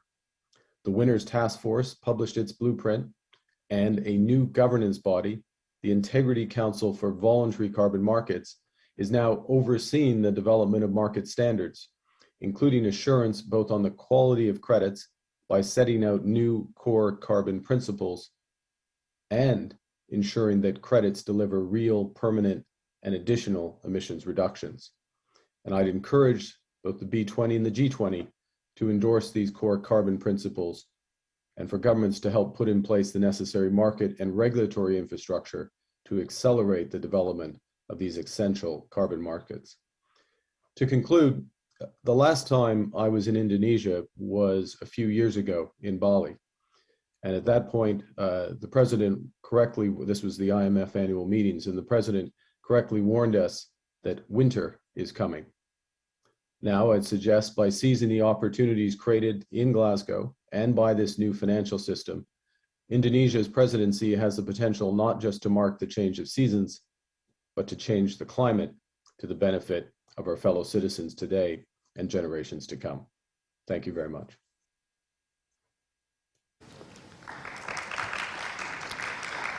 Let's give it up for Mark. Thanks, Mark, for your invaluable knowledge in accelerating the carbon market ecosystem worldwide and how Indonesia can play an active role in this space. Especially, Indonesia is known as the world's lung, as over 50% of Indonesia's land mass are covered by forestry. 96 million hectares of forest, mangroves, and peatlands. This will be a fundamental element to propel Indonesia and G20 countries' net zero transition stories. As we are in transition era, we need to acknowledge that companies in the energy and resources sector will be heavily impacted and poised to be active participants of carbon markets. Now, it is a great segue to invite Mr. Amin Nasser, President and CEO of Saudi Aramco, to share his perspectives on a just transition in energy sector in the post-pandemic era. Perspectives from the chief of the largest company in the world by revenue will set the tone on how other business leaders are looking at this transition story. Over to you, Mr. Amin Nasser. Good evening from Saudi Arabia, and thank you, Pak Anin. As you and Mark have just outlined, forging a sustainable future is among the most urgent tasks in front of us now, and it is one of the greatest responsibilities we have to our future generations. So energy transition is important to reach that future. And to reliably move towards a sustainable future, we must focus on both economic development and climate protection. Because as we all know, energy is the lifeblood of modern economies and societies. To ensure economic development, reliable, affordable, and sustainable energy is required. And we all agree that to move toward a sustainable energy future, a smooth energy transition is absolutely essential. But we must also consider the complexities and challenges to get there. Strategies and actions need to be pragmatic, just, and inclusive. Although we have to acknowledge that the current transition is not going smoothly. A one-size-fits-all approach is having painful consequences, proving that it's unlikely to equally work for developed and developing countries. As the global economy has started to recover, there has been a resurgence in demand for oil and gas. But since investment in oil and gas have fallen, supplies have lagged, which is why we see very tight markets in Europe and part of Asia. And the COVID pandemic has only widened the gap between the have and have-nots, with severe implications for economies, societies, and billions of people around the world. For example, technology solutions that industrialized or developed countries can afford are out of reach for developing countries. And McKinsey Global Institute predicted this week that roughly $275 trillion would need to be spent globally on physical assets by 2050. But clearly, alternatives are not yet ready to shoulder the burden of large and growing global energy demand. So demand for conventional energy is likely to prevail for quite some time. Unfortunately, supplies of conventional energy are being discouraged, while alternatives are not yet ready, be it for heavy transport, petrochemicals, or lubricants. Even in light-duty vehicles, where electric vehicles offer an option, really clean electricity will not be available for quite some time, especially in developing world. So in my view, the transition plan needs to reflect these realities, which point to the need for both existing and new energy running in parallel. And a failure to revise transition plan and strategy would be seriously harmful for billions of people and the global economy. But let me be clear, this is not about changing climate goals or that investment in a new energy be stopped. What I am proposing is that investment in both existing and new energy be continued until the latter is developed enough to realistically and significantly be able to meet rising global energy consumption. And to advance progress on the climate goals, we need to intensify effort to further lighten the carbon footprint of conventional energy. It is to be recognized that concurrently accomplishing all the goals I have highlighted is a tough challenge. But I am confident that with the energy industry governments in both the developed and developing world and society working together, we can plan better and accomplish our goals. Thank you for your attention, and I wish President Joko Widodo and all our friends in Indonesia a successful G20 presidency. Thank you. A round of applause for Mr. Nasser. His take on ensuring a just transition in the energy sector in the post-pandemic era is certainly nice to see coming from the Middle East region. Now, let's go to the mainland Europe, where we want to hear some deep dives on net zero journey from one of Europe's largest utility company by market cap, and a leading Italian multinational manufacturer and distributor of electricity and gas, Enel Group. I want to invite Francesco Staras, CEO of Enel Group, on how companies around G20 economies can catalyze that net zero transition to forge a sustainable future. The floor is yours, Francesco. Thank you very much. It's an honor for me to be here with you. I had the honor of chairing the task force and resource efficiency on the last B20 that was headed by Italy, as the G20 was presidency was the Italian one. And we have spent considerable amount of time trying to reconcile different positions as obvious during this so critical and so important transition. We basically distilled 4 major recommendations in order to accelerate and make sure that the transition is an orderly one and not a turbulent one, as we have seen many other transitions of technological nature becoming in the past. I would add that major industrial-driven, technologically driven transition have been great enablers of progress for mankind in the past, but also they have brought about and generated a lot of inequality invariably. This has happened all the times. We have a chance now to try and bring about the inevitable energy transition without the same amount of inequality that previous industrial transition have generated in the past. And we think that if we follow 4 guidelines, we might have a chance of doing that. The first one is clearly, this is a transition that is beneficial for everybody. It's beneficial for the industrial progress of mankind. It's beneficial for the social progress of mankind. It's also beneficial for climate, and it is a major tool to fight climate change.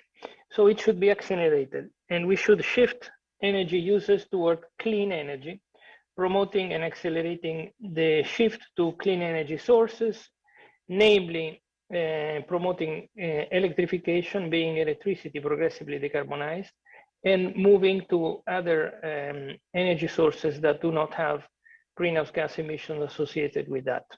We have in parallel to increase the efficiency, so the efficient use of energy, which today is not correctly considered in many energy policies around the world. And in parallel, a monumental task is in front of us, which is develop infrastructures that are capable of sustaining this ambition and this effort. I'm talking about investments in the range of trillions, roughly about 9 trillions a year in the next 10 years, in order to really go through this properly. The second is to provide policies to further, to foster growth of a sustainable manner. So we have to leverage the great tool of sustainable finance.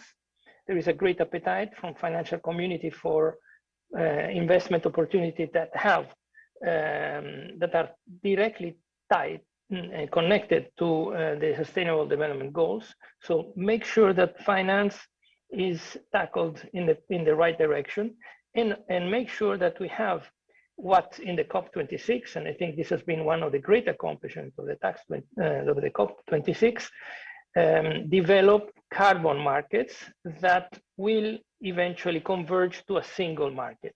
It is not possible to do it from the onset, but develop different carbon markets is already a big step towards decarbonizing deeply our society. The third is make sure that we have a resilient and robust supply chain system. I think what we have learned during the COVID-19 is that the supply chains we were used to have were fragile and extremely fragmented, and we are still paying the price for that. The present supply chain disruptions that we are all facing in different parts of the world are the result of some kind of lack of attention to the dimension of global trade. And what we need to do is to really rethink the way in which logistics and in general manufacturing and consumption locations have to be considered in a different way and more with consideration of resiliency, not just cost efficiency. I think we have heard directly from Mr. Nasser the importance of the transition to be just. And this is a key point. This is something that we need to understand. The resistance to the transition will be directly proportional to our lack of attention to those that sit in part of the industrial development that are going to be directly affected negatively, I would say, from this transition. So make sure that they are part of the benefits of the transition and not just subject to some damage or some hope that something will be fixed in the future. We have to walk together through the transition. Finally, we have to preserve the equilibrium of the natural ecosystem. We cannot have a successful energy transition and a decarbonized economy while pillaging the natural ecosystem, both on land and at seas. That is what is going on. And we have to stop deforestation. We have to stop really destroying our climate, hoping that some kind of magical technology will fix everything in the future. This is something we owe to ourselves, we owe to the planet, and we owe it to our children and grandchildren. I think this is all. I am really happy to be part and not chair, because one time is enough, but part of the new task force, which is called Energy, Climate and Sustainability. I think the name is really putting everything in the right direction altogether under the B20 led by the Indonesian authorities. I think it is a great opportunity for Indonesia to show leadership in this important field. And I would like to conclude with Joko Widodo words saying that the President of the Republic of Indonesia saying that it is time today that we recover stronger, but we recover together and not divided. Thank you very much.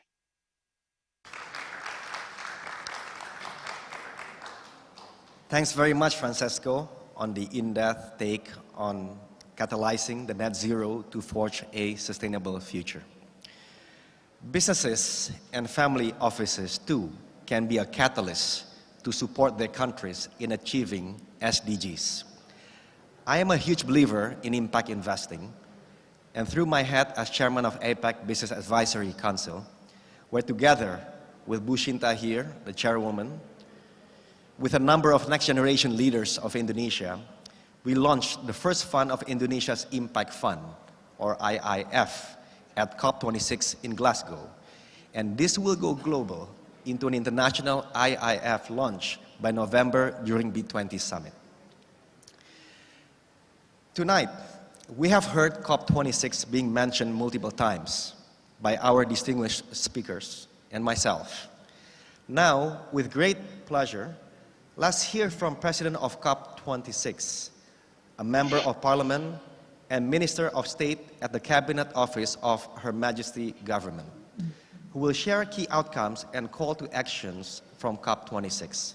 Mr. Alok Sharma, President of COP26, the floor is yours. Greetings to you all. It's a pleasure to join you today. All of you with us today will play a pivotal role in the future of our planet. Business is at the heart of the transition to a clean global future. And that is because both to deliver, we need change across the real economy, and because governments need to know that business backs bold climate action. The nations of G20, which account for 80% of global emissions, will be decisive. And we are at a critical juncture. Last November, businesses, financial institutions in almost 200 countries came to Glasgow for the United Nations Climate Conference, COP26. And countries came together and agreed the Glasgow Climate Pact. This is a historic agreement that, amongst many other things, calls on countries to phase down unabated coal power and phase out inefficient fossil fuel subsidies. And it requests countries to revisit and strengthen their 2030 emission reduction targets as necessary to meet the goals of the Paris Agreement by the end of this year. And outside the negotiations, we heard commitments from countries, businesses and finance to clean up sectors like power and road transport, to put an end to deforestation, to accelerate the pace of new technologies and move the world towards a clean, climate-resilient economy. Over 5,000 businesses have now joined the United Nations Race to Zero campaign, committing to reach net zero by 2050 at the latest, and of course to short-term targets to get there. And with commitments made at COP26, over 90% of the global economy is now covered by net zero targets, up from less than 30% when the UK took on the COP presidency. The First Movers Coalition was launched at COP26, through which companies committed to use their purchasing power to spur clean technology development. Founding members include companies from across the G20, including Apple, AP Møller Maersk, Dalmia Cement and Fortescue Metals Group. And new corporate members joined the Powering Past Coal Alliance, committing to accelerate the move away from coal power. And they include Indonesia's Indica Energy, Canada's TransAlta and HSBC. All in all, as a result of what we achieved at COP26, the ambition to restrain global warming to 1.5 degrees remains in reach.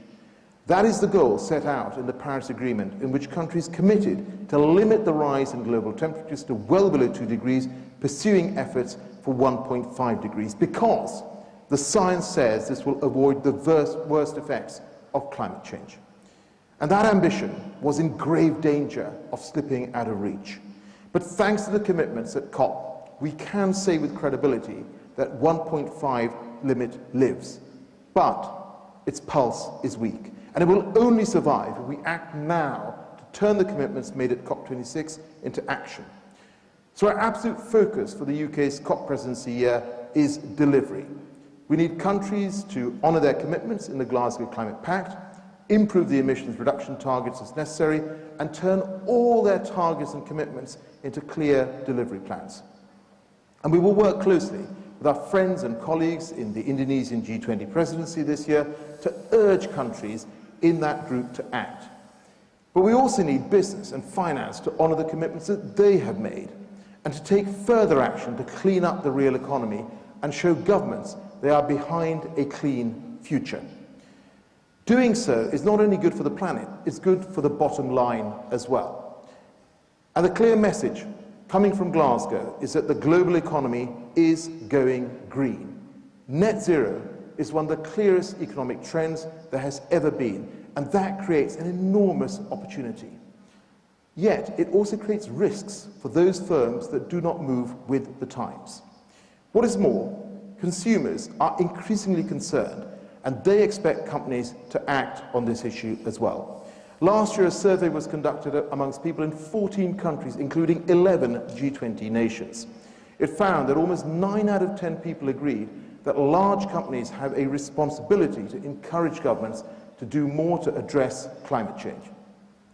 And this sentiment has increased dramatically in India, in China, the USA, in Germany, and in France. So I urge all of you here to act. Join the United Nations Race to Zero campaign if you've not already done so. Advocate action across the whole of your supply chain and make the case to your respective governments to deliver on their commitments and honour the Glasgow Climate Pact, so that your country is not left behind as the global economy goes green. 2022 must be a year of delivery, and I look forward to working with all of you in the B20 to make sure that is indeed the case. Thank you. Another round of applause for COP26 President. Thank you very much, Alok, for your presidency and bringing the whole world to Glasgow to raise ambitions on climate actions and beyond. We heard your call to actions loud and clear, and let's race to net zero together. Also, best wishes for the prep of COP27 in Egypt in November. I think B20 Summit would be the perfect platform for global business community to assess progress from the Egyptian COP27 and raise this further in Bali. Achieving net zero won't be complete without circular economy. And we have the right person to nail just that. Let's hear from Andrew Forrest, Chairman and Founder, Fortescue Future Industries, on how to embrace circular economy practices. Andrew, please. Good morning, ladies and gentlemen, and fellow attendees of the B20 Inception meeting. We all know why we're here today: to generate collaborative growth, to create an innovative global economy, and to forge an inclusive, sustainable future. It's therefore my great honour to join you today from Western Australia to talk about Fortescue Future Industries and our commitment to furthering this aim in Indonesia by green, renewable electricity and hydrogen. Today, ladies and gentlemen, Indonesia's carbon footprint per capita is relatively low. But as Indonesia's growth accelerates, as it will do, driven by your nation's irrepressible and proper desire to continuously improve and improve sustainably, so too will your carbon emissions. You'll follow every nation. But you have an opportunity which every other nation didn't take. You need and you can ensure that your growth occurs in step with decarbonisation, uncoupled from finite, polluting, natural fossil fuels. That presents Indonesia with an enormous and unprecedented opportunity, an opportunity which will grow global investment into Indonesia because you will become a world leader. Ladies and gentlemen, there is a $1 trillion green hydrogen market in North and Southeast Asia alone, which is coming our way. If we can develop the green hydrogen, if we can develop the energy, if we can develop Indonesia on that sustainable basis I spoke of. Asia alone will have over 1 million hydrogen fuel cell cars on the road by 2030. 60% of the world's ammonia fertilizer and explosives are consumed right here in Asia, all of which could be replaced with green hydrogen-based alternatives. And by green hydrogen, I'm obviously talking about hydrogen which is not made from fossil fuel, hydrogen which is zero pollution, hydrogen which comes from totally renewable energy, and that's Indonesia. 70% of the world's steel is made right here in Asia, accounting for some 7% of all global emissions, which is slowly strangling our planet, all of which could be produced without that strangulation on our climate using sustainable green hydrogen. 80% of the world's bulk shipping fleet refuels in Asia. Green ammonia could replace over 500 million tonnes of that heavy fuel oil per year. The writing is on the wall, and in 2021, Fortescue transitioned, after so many years of forward planning, from being a pure play iron ore producer to one of the largest in the world, to multi-Australian billion-dollar green hydrogen technology and manufacturing company. Now, in 2022, with all that pioneering work done, we're getting on with the real work itself, creating all those words into action in Australia and Indonesia, particularly with our friends in Indonesia, and of course around the world. It is on generating our first green molecules of green hydrogen right here. It's on working with Indonesia to develop its vast renewable supply to generate green hydrogen and other green industries, all over Indonesia and sell that product for Indonesia's benefit all over the world. We will break ground on an electrolyser factory in Queensland to double the world's capacity of electrolysers and bring the costs right down. And as soon as we get permission, we'd like to establish an electrolyser factory right here in Indonesia. When we've got that green industry going, the very first thing we'll need then is to produce Indonesian electrolysers for export to the world and for use right here, creating Indonesian jobs and Indonesian local work. We're also exploring the feasibility of repurposing 2 major coal-fired power stations in Australia, which account for some 40% of emissions from Australia's largest state, New South Wales, and turning them into green hydrogen facilities. And in 2022, we'll also put our first ship to sea this year, powered by totally green ammonia. This year, we'll also put our first ship to sea, powered by totally green ammonia, years in front of the rest of the world. We'll have green hydrogen fuel cells in our fleet of Fortescue haul trucks, and we'll continue to develop locomotives that run on green ammonia. And in Australia, we're partnering with customers to trial green iron ore production using renewable electricity, technologies and methods developed within Fortescue right at home. In short, Fortescue is committed to becoming the world's largest vertically integrated green energy and green industry and manufacturing company, all driven by that ambitious industry-leading net zero by 2030 emissions target for our currently heavy-emitting industrial company. But we're not just committed to enabling the global energy transition.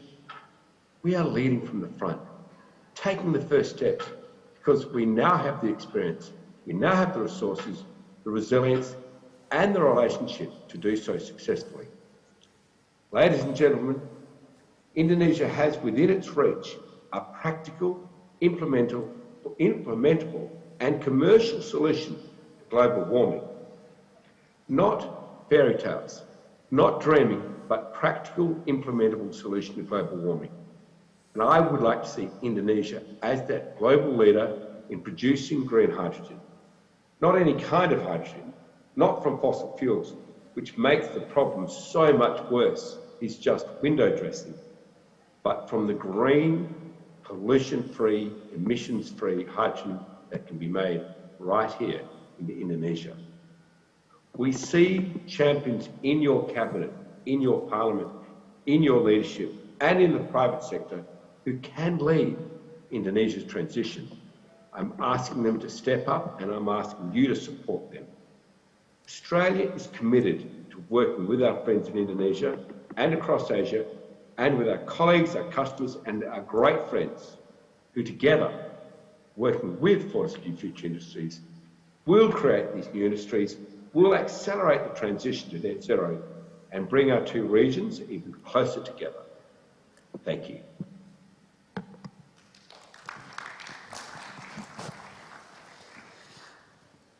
Let's give it up for Andrew.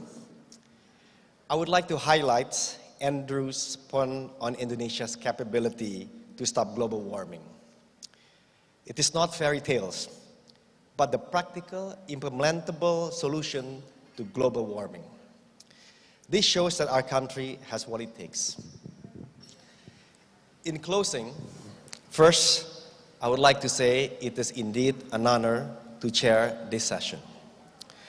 This session has brought together global thought leaders from various G20 countries.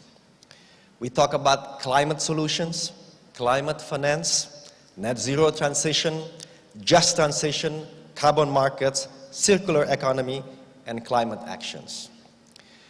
Please, again, join me to give a huge round of applause for our distinguished speakers. Hope to see you all in person at B20 Summit in Bali. President of COP26 also shared key call to actions to global business community in this decade of delivery and to seize opportunities as the global economy is going green. Personally, we are at the Bakri Group has embarked on an ambitious transition journey ourselves, as entering the 80th anniversary this year. We too are recalibrating, redoubling, and reimagining into the future, investing in renewable, mainly in solar, EV heavy mobility, smart prefab housing, and fintech supply chain finance. We believe in reimagining into 3C, climate, COVID, capital trends.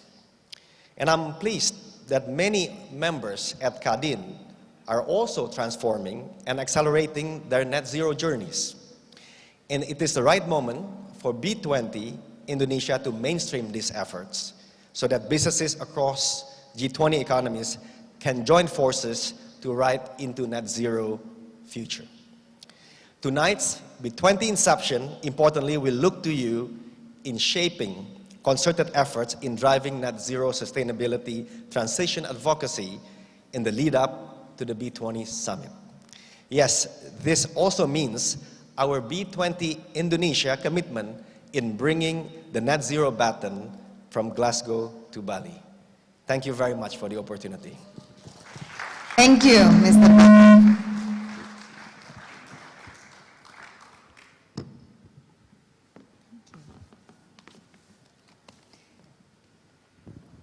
And now, ladies and gentlemen, while we're waiting to connect to U.S. Special Presidential Envoy for Climate, Mr. John Kerry, we will present you a video presentation.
Inspired by the everlasting golden rays of the sun, which gives light and life, Eka Cipta Wijaya began his business, now known as Sinar Mas, in the city of Makassar in 1938. Fueled by the founder's passion and indomitable spirit, Sinar Mas has now flourished into 7 main pillars of business that provide products and services to cater to daily necessities. First, Asia Pulp and Paper. Paper has become an integral part of daily life, from stationery to food packaging. To cater to this demand, Asia Pulp and Paper, Sinar Mas, or APP, Sinar Mas, produces paper pulp, paper, tissue and plastic packaging, with sales to over 150 countries, while applying principles of sustainable forest management. Second, agribusiness and food. To cater to the demand for high-quality food and nutrition, Sinar Mas Agribusiness and Food has successfully produced high-quality palm oil derivatives. Sinar Mas, through Golden Agri Resources, operates integrated palm oil estates, which focus on sustainable production of palm oil, while increasing production of high value-added goods, such as biodiesel, a renewable and sustainable fuel. Third, Sinar Mas Land. Everyone aspires to have a nice and comfortable home. Sinar Mas, through Sinar Mas Land, which operates in the developer and real estate sector, has developed a number of successful integrated towns and smart cities. Sinar Mas Land also develops hotel, industrial and business districts, as well as trade and shopping centres in Indonesia, other Asian countries and Europe. Fourth, financial services. economic activities are part and parcel of our everyday lives. Sinar Mas, through Sinar Mas Financial Services, provides various services which include insurance, securities, multi-finance, banking, and other services to provide integrated solutions for the community. Fifth, communication and technology. Likewise, communication has become an indispensable part of everyday life. In the telecommunications sector, SmartFrame has emerged as the leading provider for telecommunications services, including cellular data. Furthermore, the arrival of MyRepublic has enhanced its offering with the provision of triple play services. In line with rapid technological advancement and digital transformation, Sinar Mas is steadfast in pursuing innovation and has spread its wings in the digital sector. Sinar Mas believes that technology innovation will play a critical role in shaping the future. Sixth, energy and infrastructure. Energy is essential to life. For this reason, Sinar Mas Energy and Infrastructure is a business pillar engaged in electricity generation, coal mining and trading, infrastructure and multimedia. 7. Healthcare. Sinar Mas continues to strengthen its commitment in the healthcare sector. Sinar Mas believes that access to quality healthcare is the foundation of a nation's resilience. In addition, Sinar Mas is dedicated to strengthening education initiatives so that the quality of skilled human resources can be improved. Through various social initiatives, Sinar Mas also endeavours to support the welfare of the community to build a better Indonesia.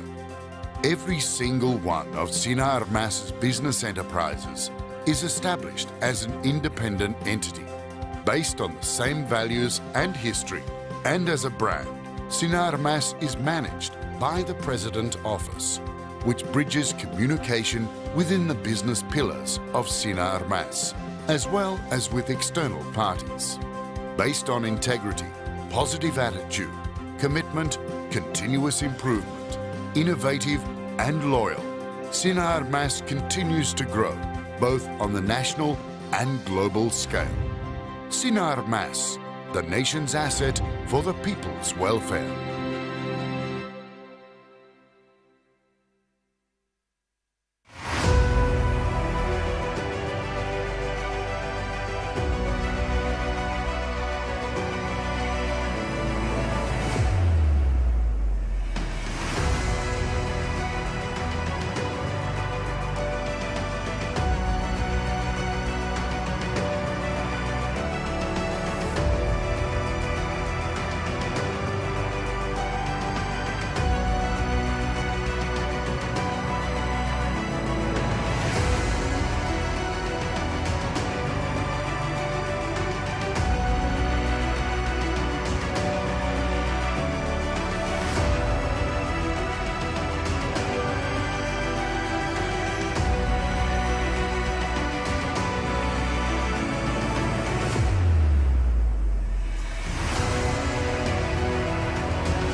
The micro, small and medium enterprises, or MSME sector, plays an important role as the backbone of the national economy.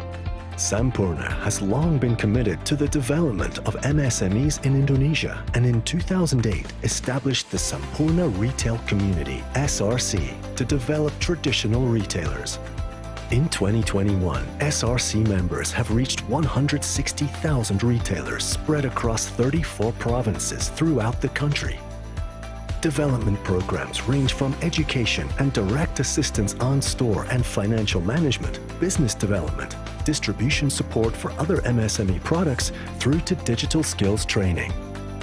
Retailer members are also equipped with the IO SRC application to help increase MSMEs' competitiveness, as well as expanding their businesses and market access amidst the digital transformation era. During the pandemic, SRC members are also trained and encouraged to implement health and safety protocols. Together, we can help advance and strengthen MSMEs in Indonesia.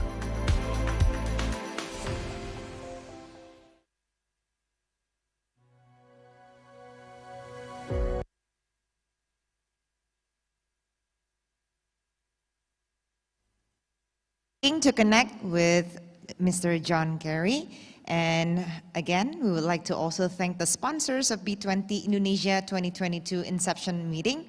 Our main sponsors are PT Astra International Tbk, PT Bayan Resources Tbk, PT Indica Energy Tbk, Sinarmas, and also our brown sponsors, Bakri Group and PT HM Sampurna Tbk.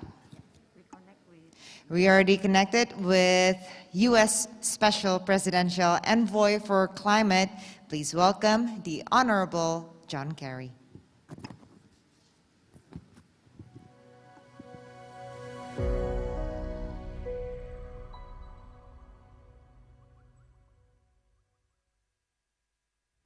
Hello, everyone.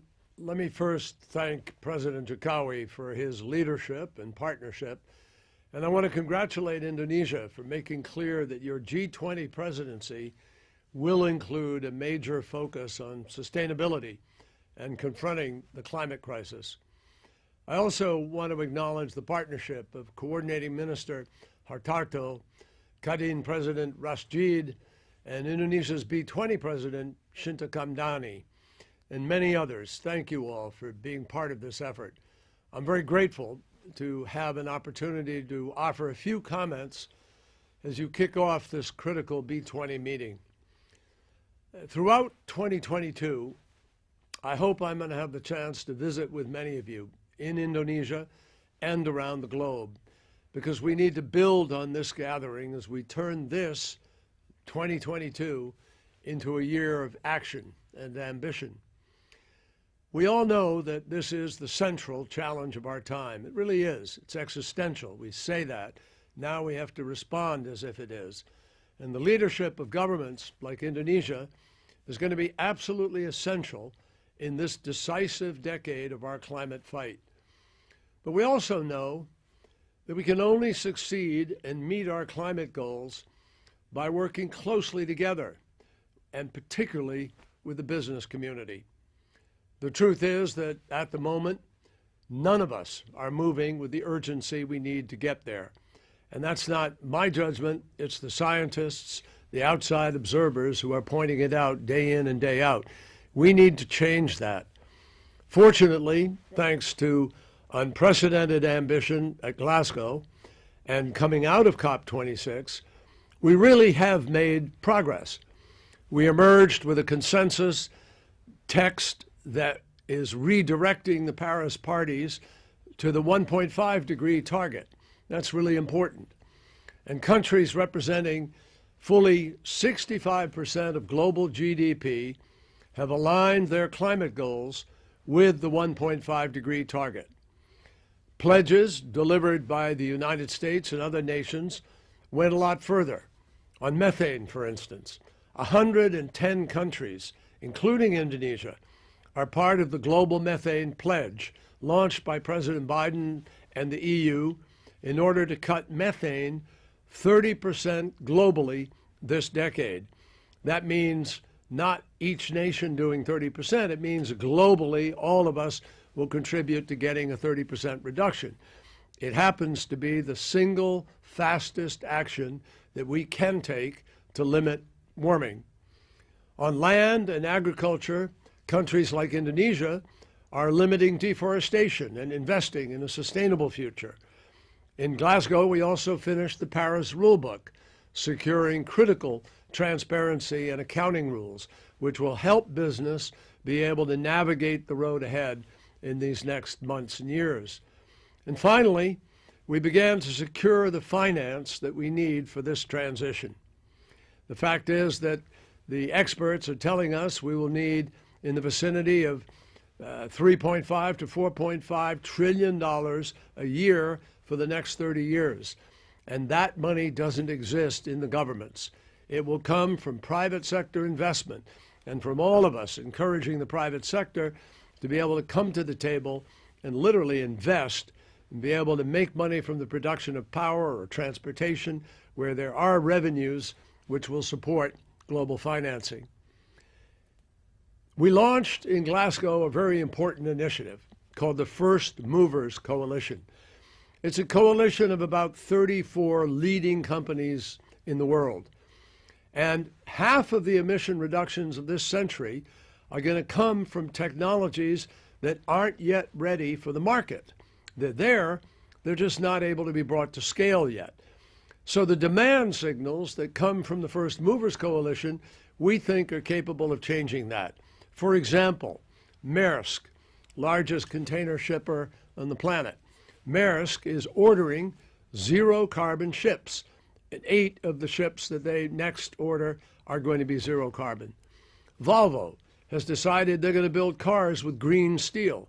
And so they have said that 10% of the steel they buy will be green, sending a message to the marketplace about creating green steel. United Airlines has said they're going to use cleaner fuel in their jets, and they have committed that their 5% of the fuel will be at least 85% free from emissions.